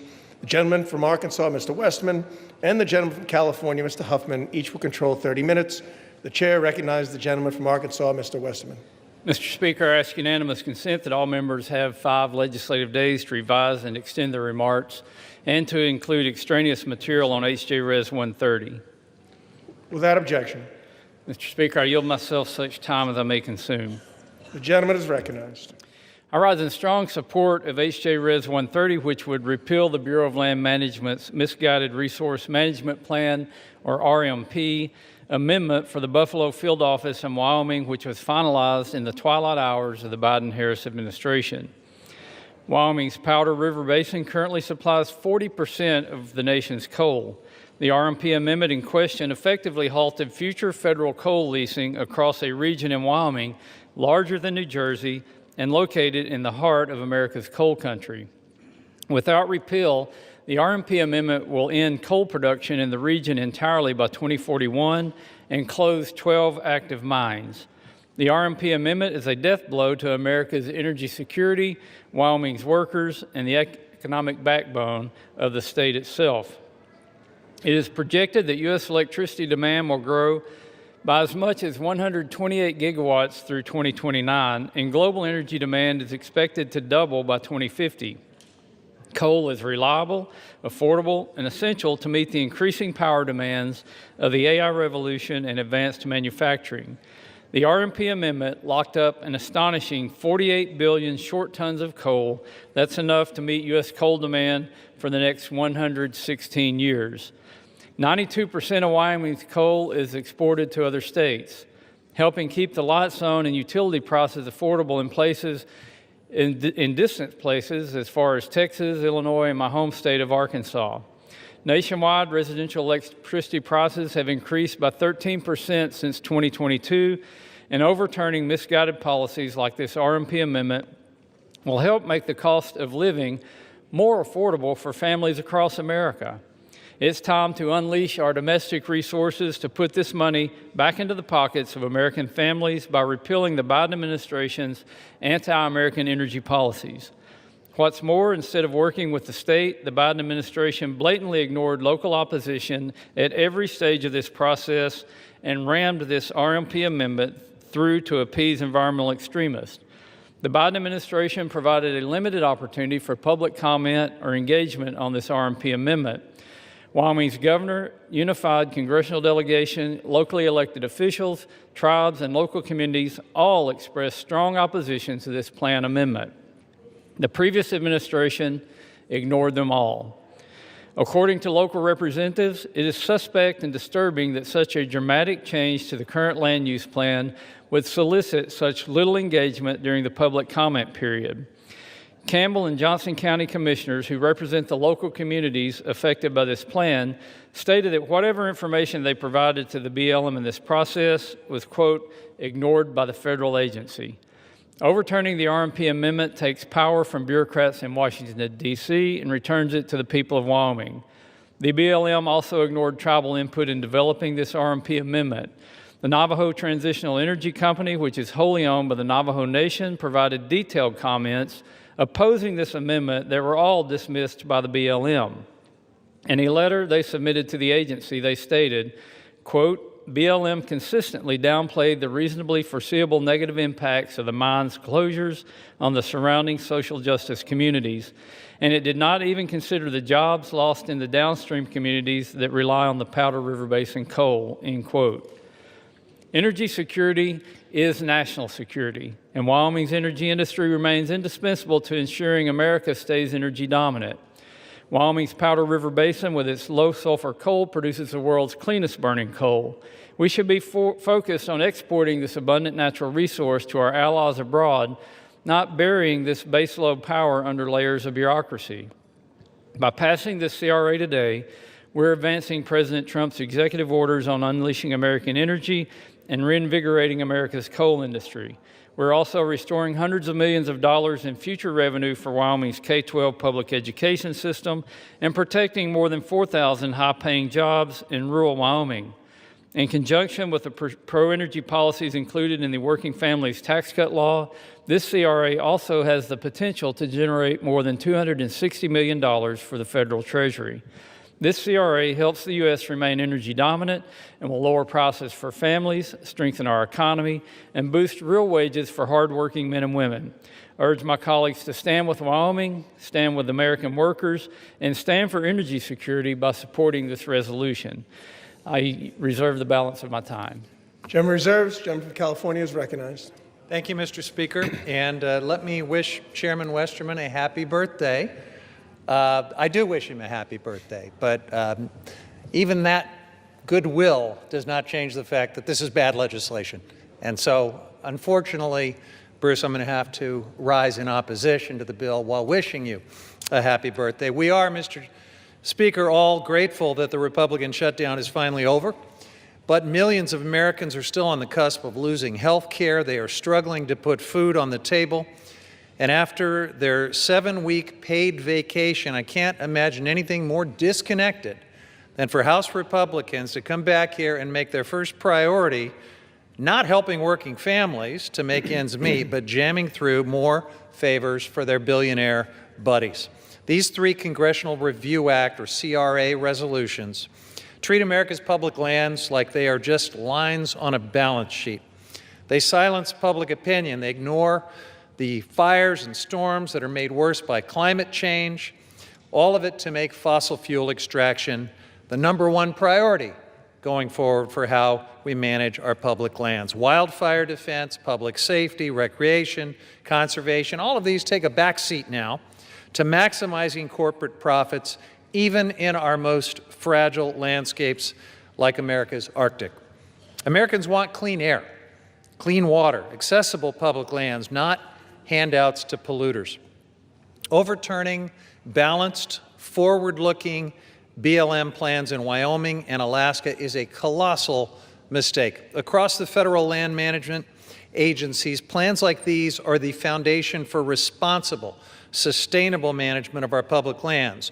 RMPs are the product of extensive public input, rigorous scientific reviews, meaningful tribal consultation, and balancing the activities on our public lands, from energy development to recreation, is what these plans do. They reflect the needs of communities, industries, ecosystems, and they outline a clear vision for the stewardship of millions of acres of public lands. Let's look at the Buffalo Field Office RMP targeted by this particular resolution. It was developed after a court found that the previous plan failed to address the public health and climate impacts of unfettered coal mining in the region. Importantly, the current RMP was also developed after robust tribal consultation and public input. So we're just going to throw that all away? I strongly oppose HRes 130, which would repeal the current balanced RMP for BLM's Buffalo Field Office in order to prop up the coal industry in Wyoming's Powder River Valley. The plan targeted by this resolution ended new coal leasing in the region because of its harm to the climate and public health and because of decreasing demand for coal. At the same time, the plan allowed existing mines to continue to operate through the end of their current leases. Rescinding this plan means locking us into unnecessary emissions and energy costs at a time when the planet and the American people cannot afford it, and it also puts us on a treadmill of litigation and uncertainty, sending us back, theoretically, to a plan that was already adjudicated to be illegal, or maybe waiting for a new plan to come forward from the Trump administration, and I guess hoping that a future court will decide that it's not substantially similar to the ones that have been thrown out with your CRA. This is something that my friends across the aisle simply haven't thought through. There is so much chaos and uncertainty when the sledgehammer of the CRA is used in this reckless manner. Now, House Republicans already passed and the administration implemented unprecedented giveaways to the coal industry through the One Big Beautiful Bill Act, including slashing the royalty rates for coal from 12% to 7.5%, and opening more than 13 million acres of public lands for coal leasing. But even with these handouts, it's not enough to reverse decades of market contraction in the coal industry. The coal industry is dying. What Republicans don't mention is that BLM's coal lease sales this year have either failed to reach market value, been indefinitely canceled, or received little to no bids. Rather than simply redoing this RMP through the well-established public process, which the Trump administration is already doing, House Republicans want to overturn it using the CRA, again, an extremely blunt instrument that will throw us into great uncertainty and litigation for sure.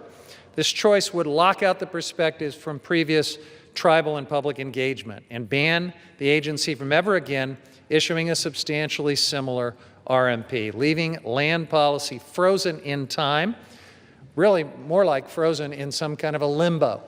Incredible uncertainty and chaos. House Republicans want to permanently enshrine fossil fuel extraction as the top priority for millions of acres of public land across the country, no matter the cost.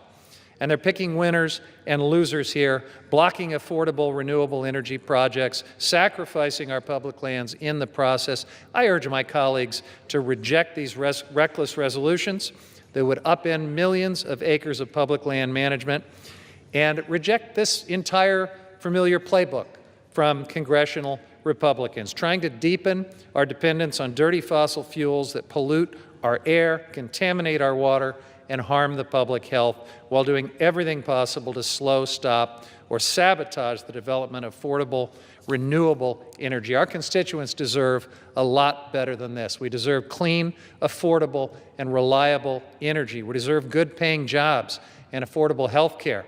And we shouldn't sacrifice America's health, environment, and livelihoods in order to do it. This legislation and my friends across the aisle are on the wrong side of history, trying to prop up the dying coal industry. They're on the wrong side of public land management, and they're on the wrong side of the American people's pocketbooks as they face rising electricity costs. That's why I oppose this resolution and reserve the balance of my time. Gentleman reserves. Gentleman for Arkansas is recognized. Thank you, Mr. Speaker. And Mr. Speaker, I sincerely appreciate the birthday wishes from my friend across the aisle. That means a lot to me.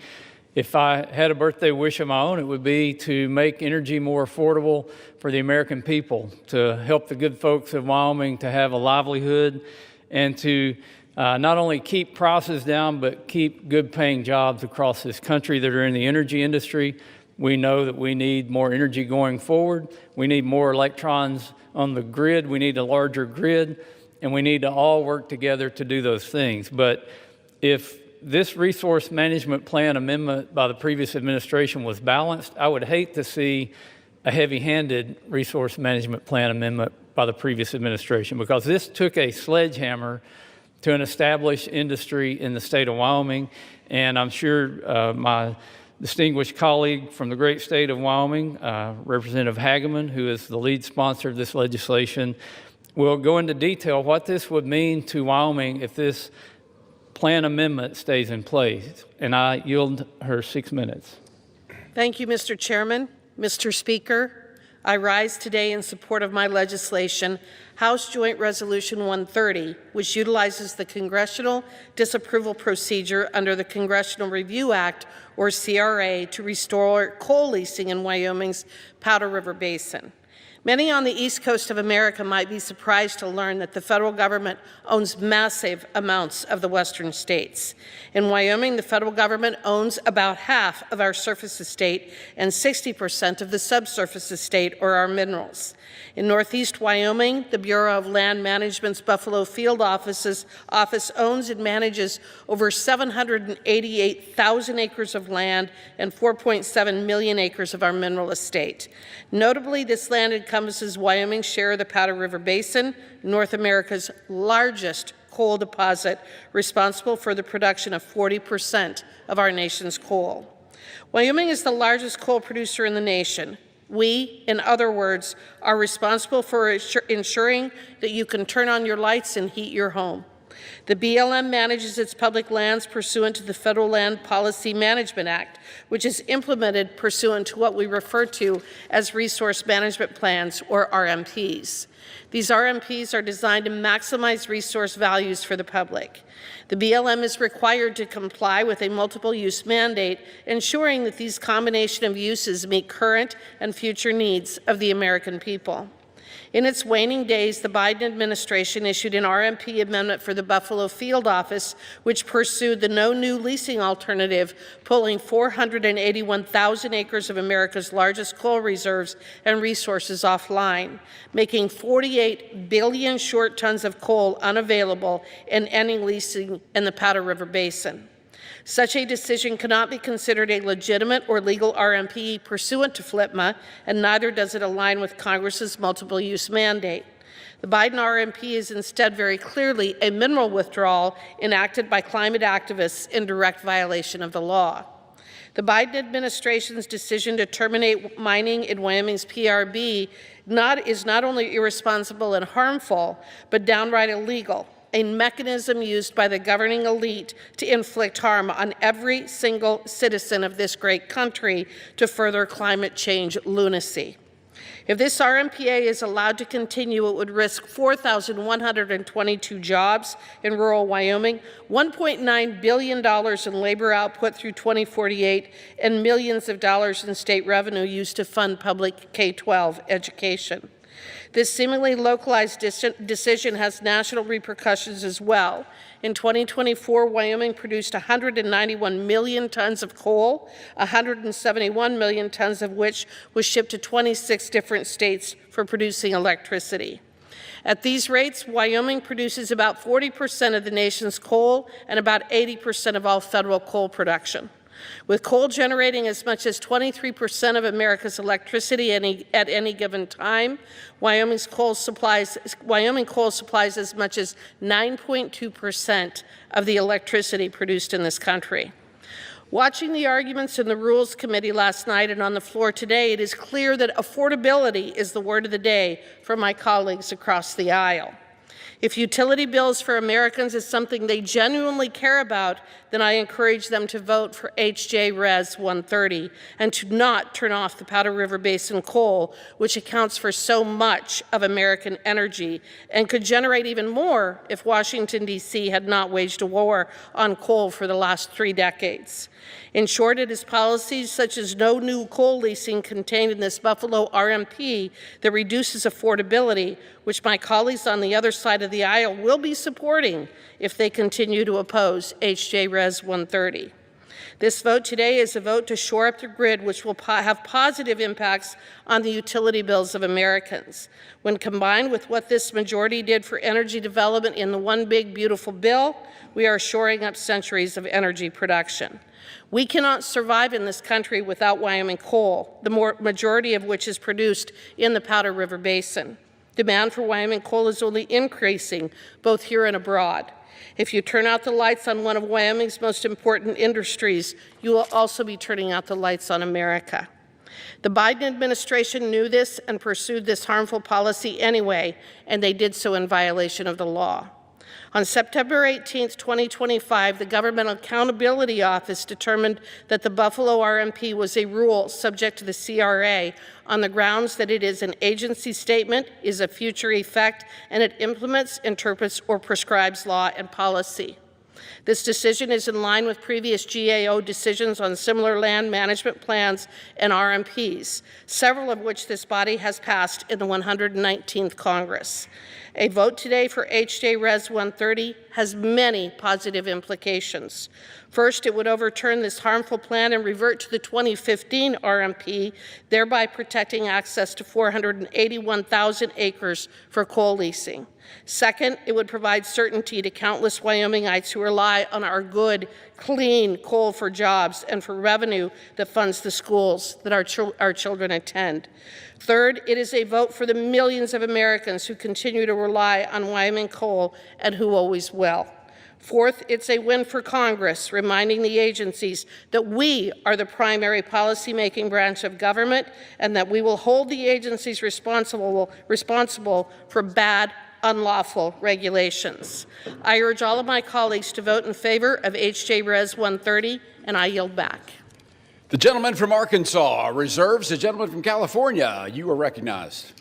Thank you, Mr. Speaker. It occurs to me that as we're having this debate, pretty much the rest of the world is in Brazil right now for the climate conference. Of course, the Trump administration has disgracefully pulled the United States out of the Paris Agreement once again, so we have no federal delegation at all.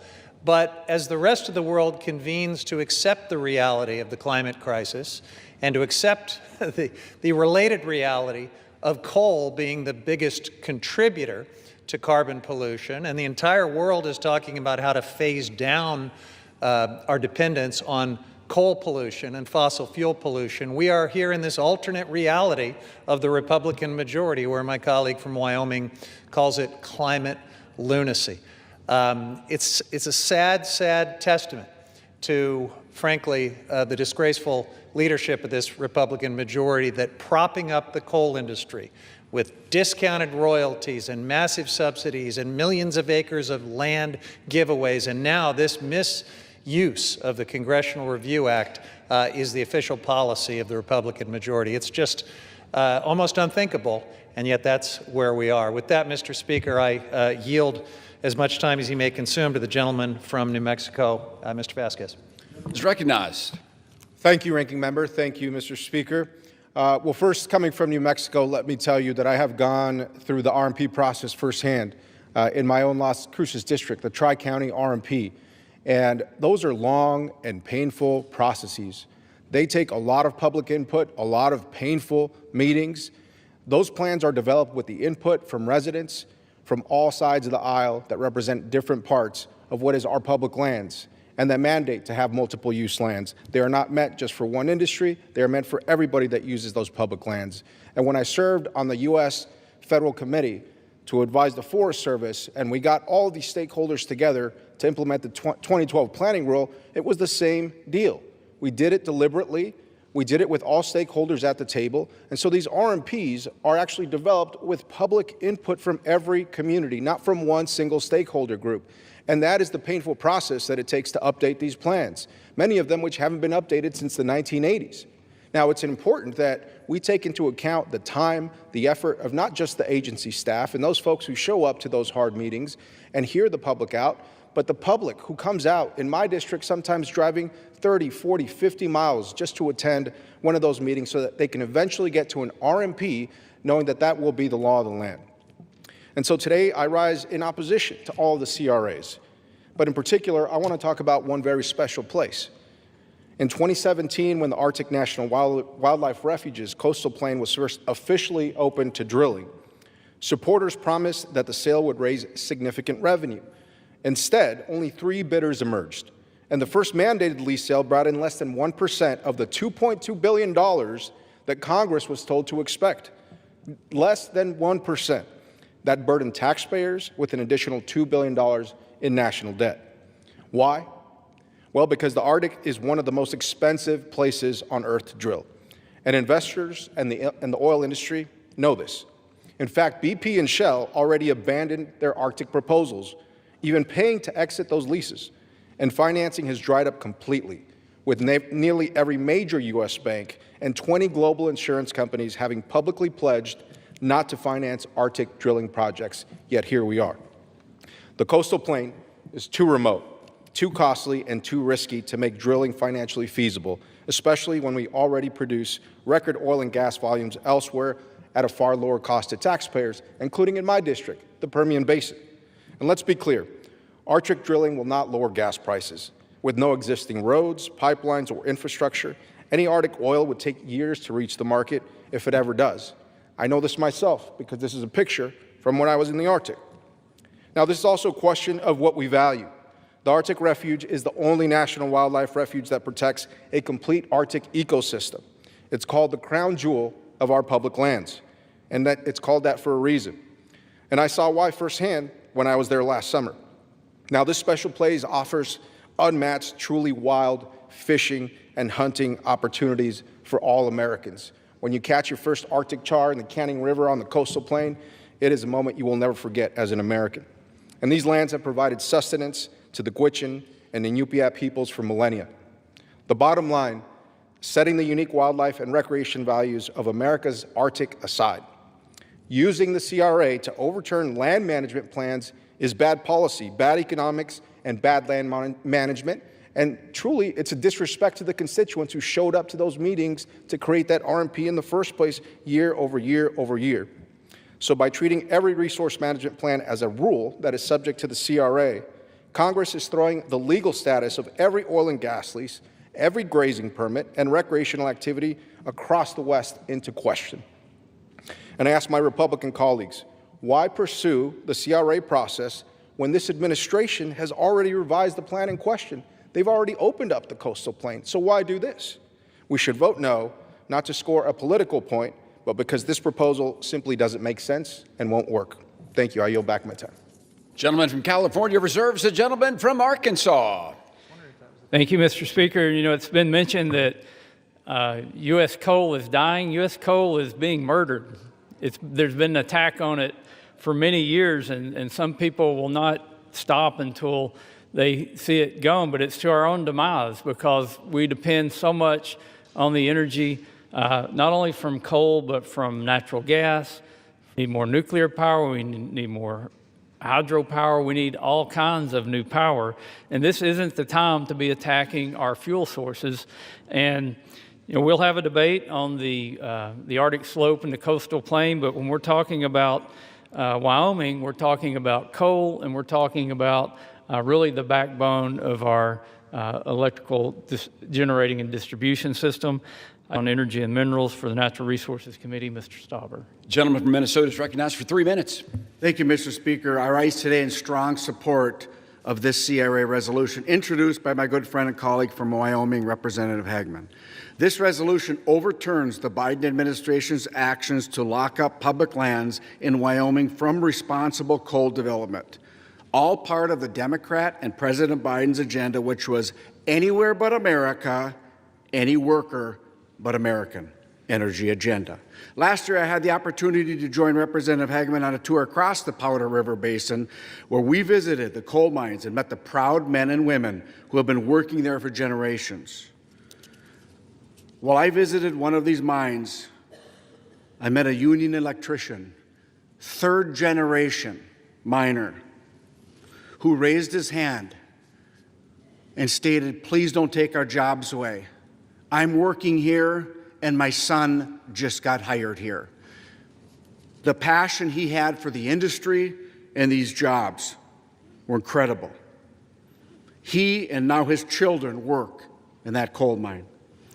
That gentleman told me his family story with a lump in his throat. Like generations before him, he and now his children had access to good-paying union jobs in the coal mine across the Powder River Basin. But thanks to the Biden administration's continued war on coal, his job and his livelihood was on the line, as the mine he worked in was set to run out of coal reserves in just a few short years. Thanks to the Biden administration's resource management plan that blocked new coal leasing, the mine wouldn't be able to access additional reserves and would have to close. In doing so, the mine would have to lay off hundreds of workers and devastate the surrounding communities that depend on the coal mining industry to drive their local economies. With tears in their eyes, this electrician asked me to save his job and save his livelihood so he could continue to provide for his family and energy for America. Mr. Speaker, we have the opportunity today to do just that. By voting in favor of this CRA, we will be able to roll back the disastrous Biden administration's anti-American energy policies and keep the Powder River Basin alive. And through the CRA, we will stop future anti-American energy administrations from taking similar steps to shut down the Powder River Basin. I want to thank my colleague from Wyoming for introducing this important CRA resolution on behalf of the hardworking men and women that make up Wyoming's coal industry. I urge my colleagues to join me in voting for this resolution, and I yield back.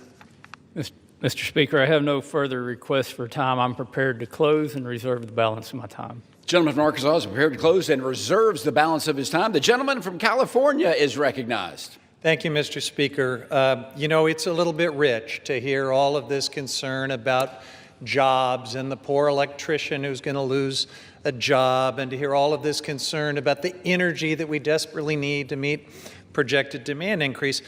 What we're really hearing across the aisle is a very selective concern about some jobs and about some types of energy, because as we're having this debate about a desperate scheme to try to prop up the dying coal industry, not just with this CRA, but with the discounted royalties, with the massive public land giveaways, with all of the other favors that have been doled out to this industry.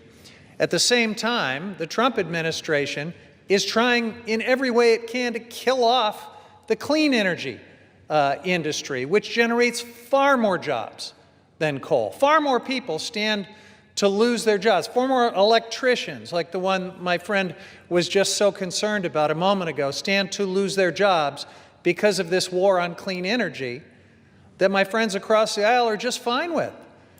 Now, Chairman Westerman said we need all types of new energy. Well, you know, I guess we'll have a chance this week to find out if that too is just more happy talk, more hollow words, because there'll be a markup on his legislation on permitting, and Democrats have been asking for meaningful changes to this war on clean energy as the first item to have a serious negotiation and discussion about that. We'll find out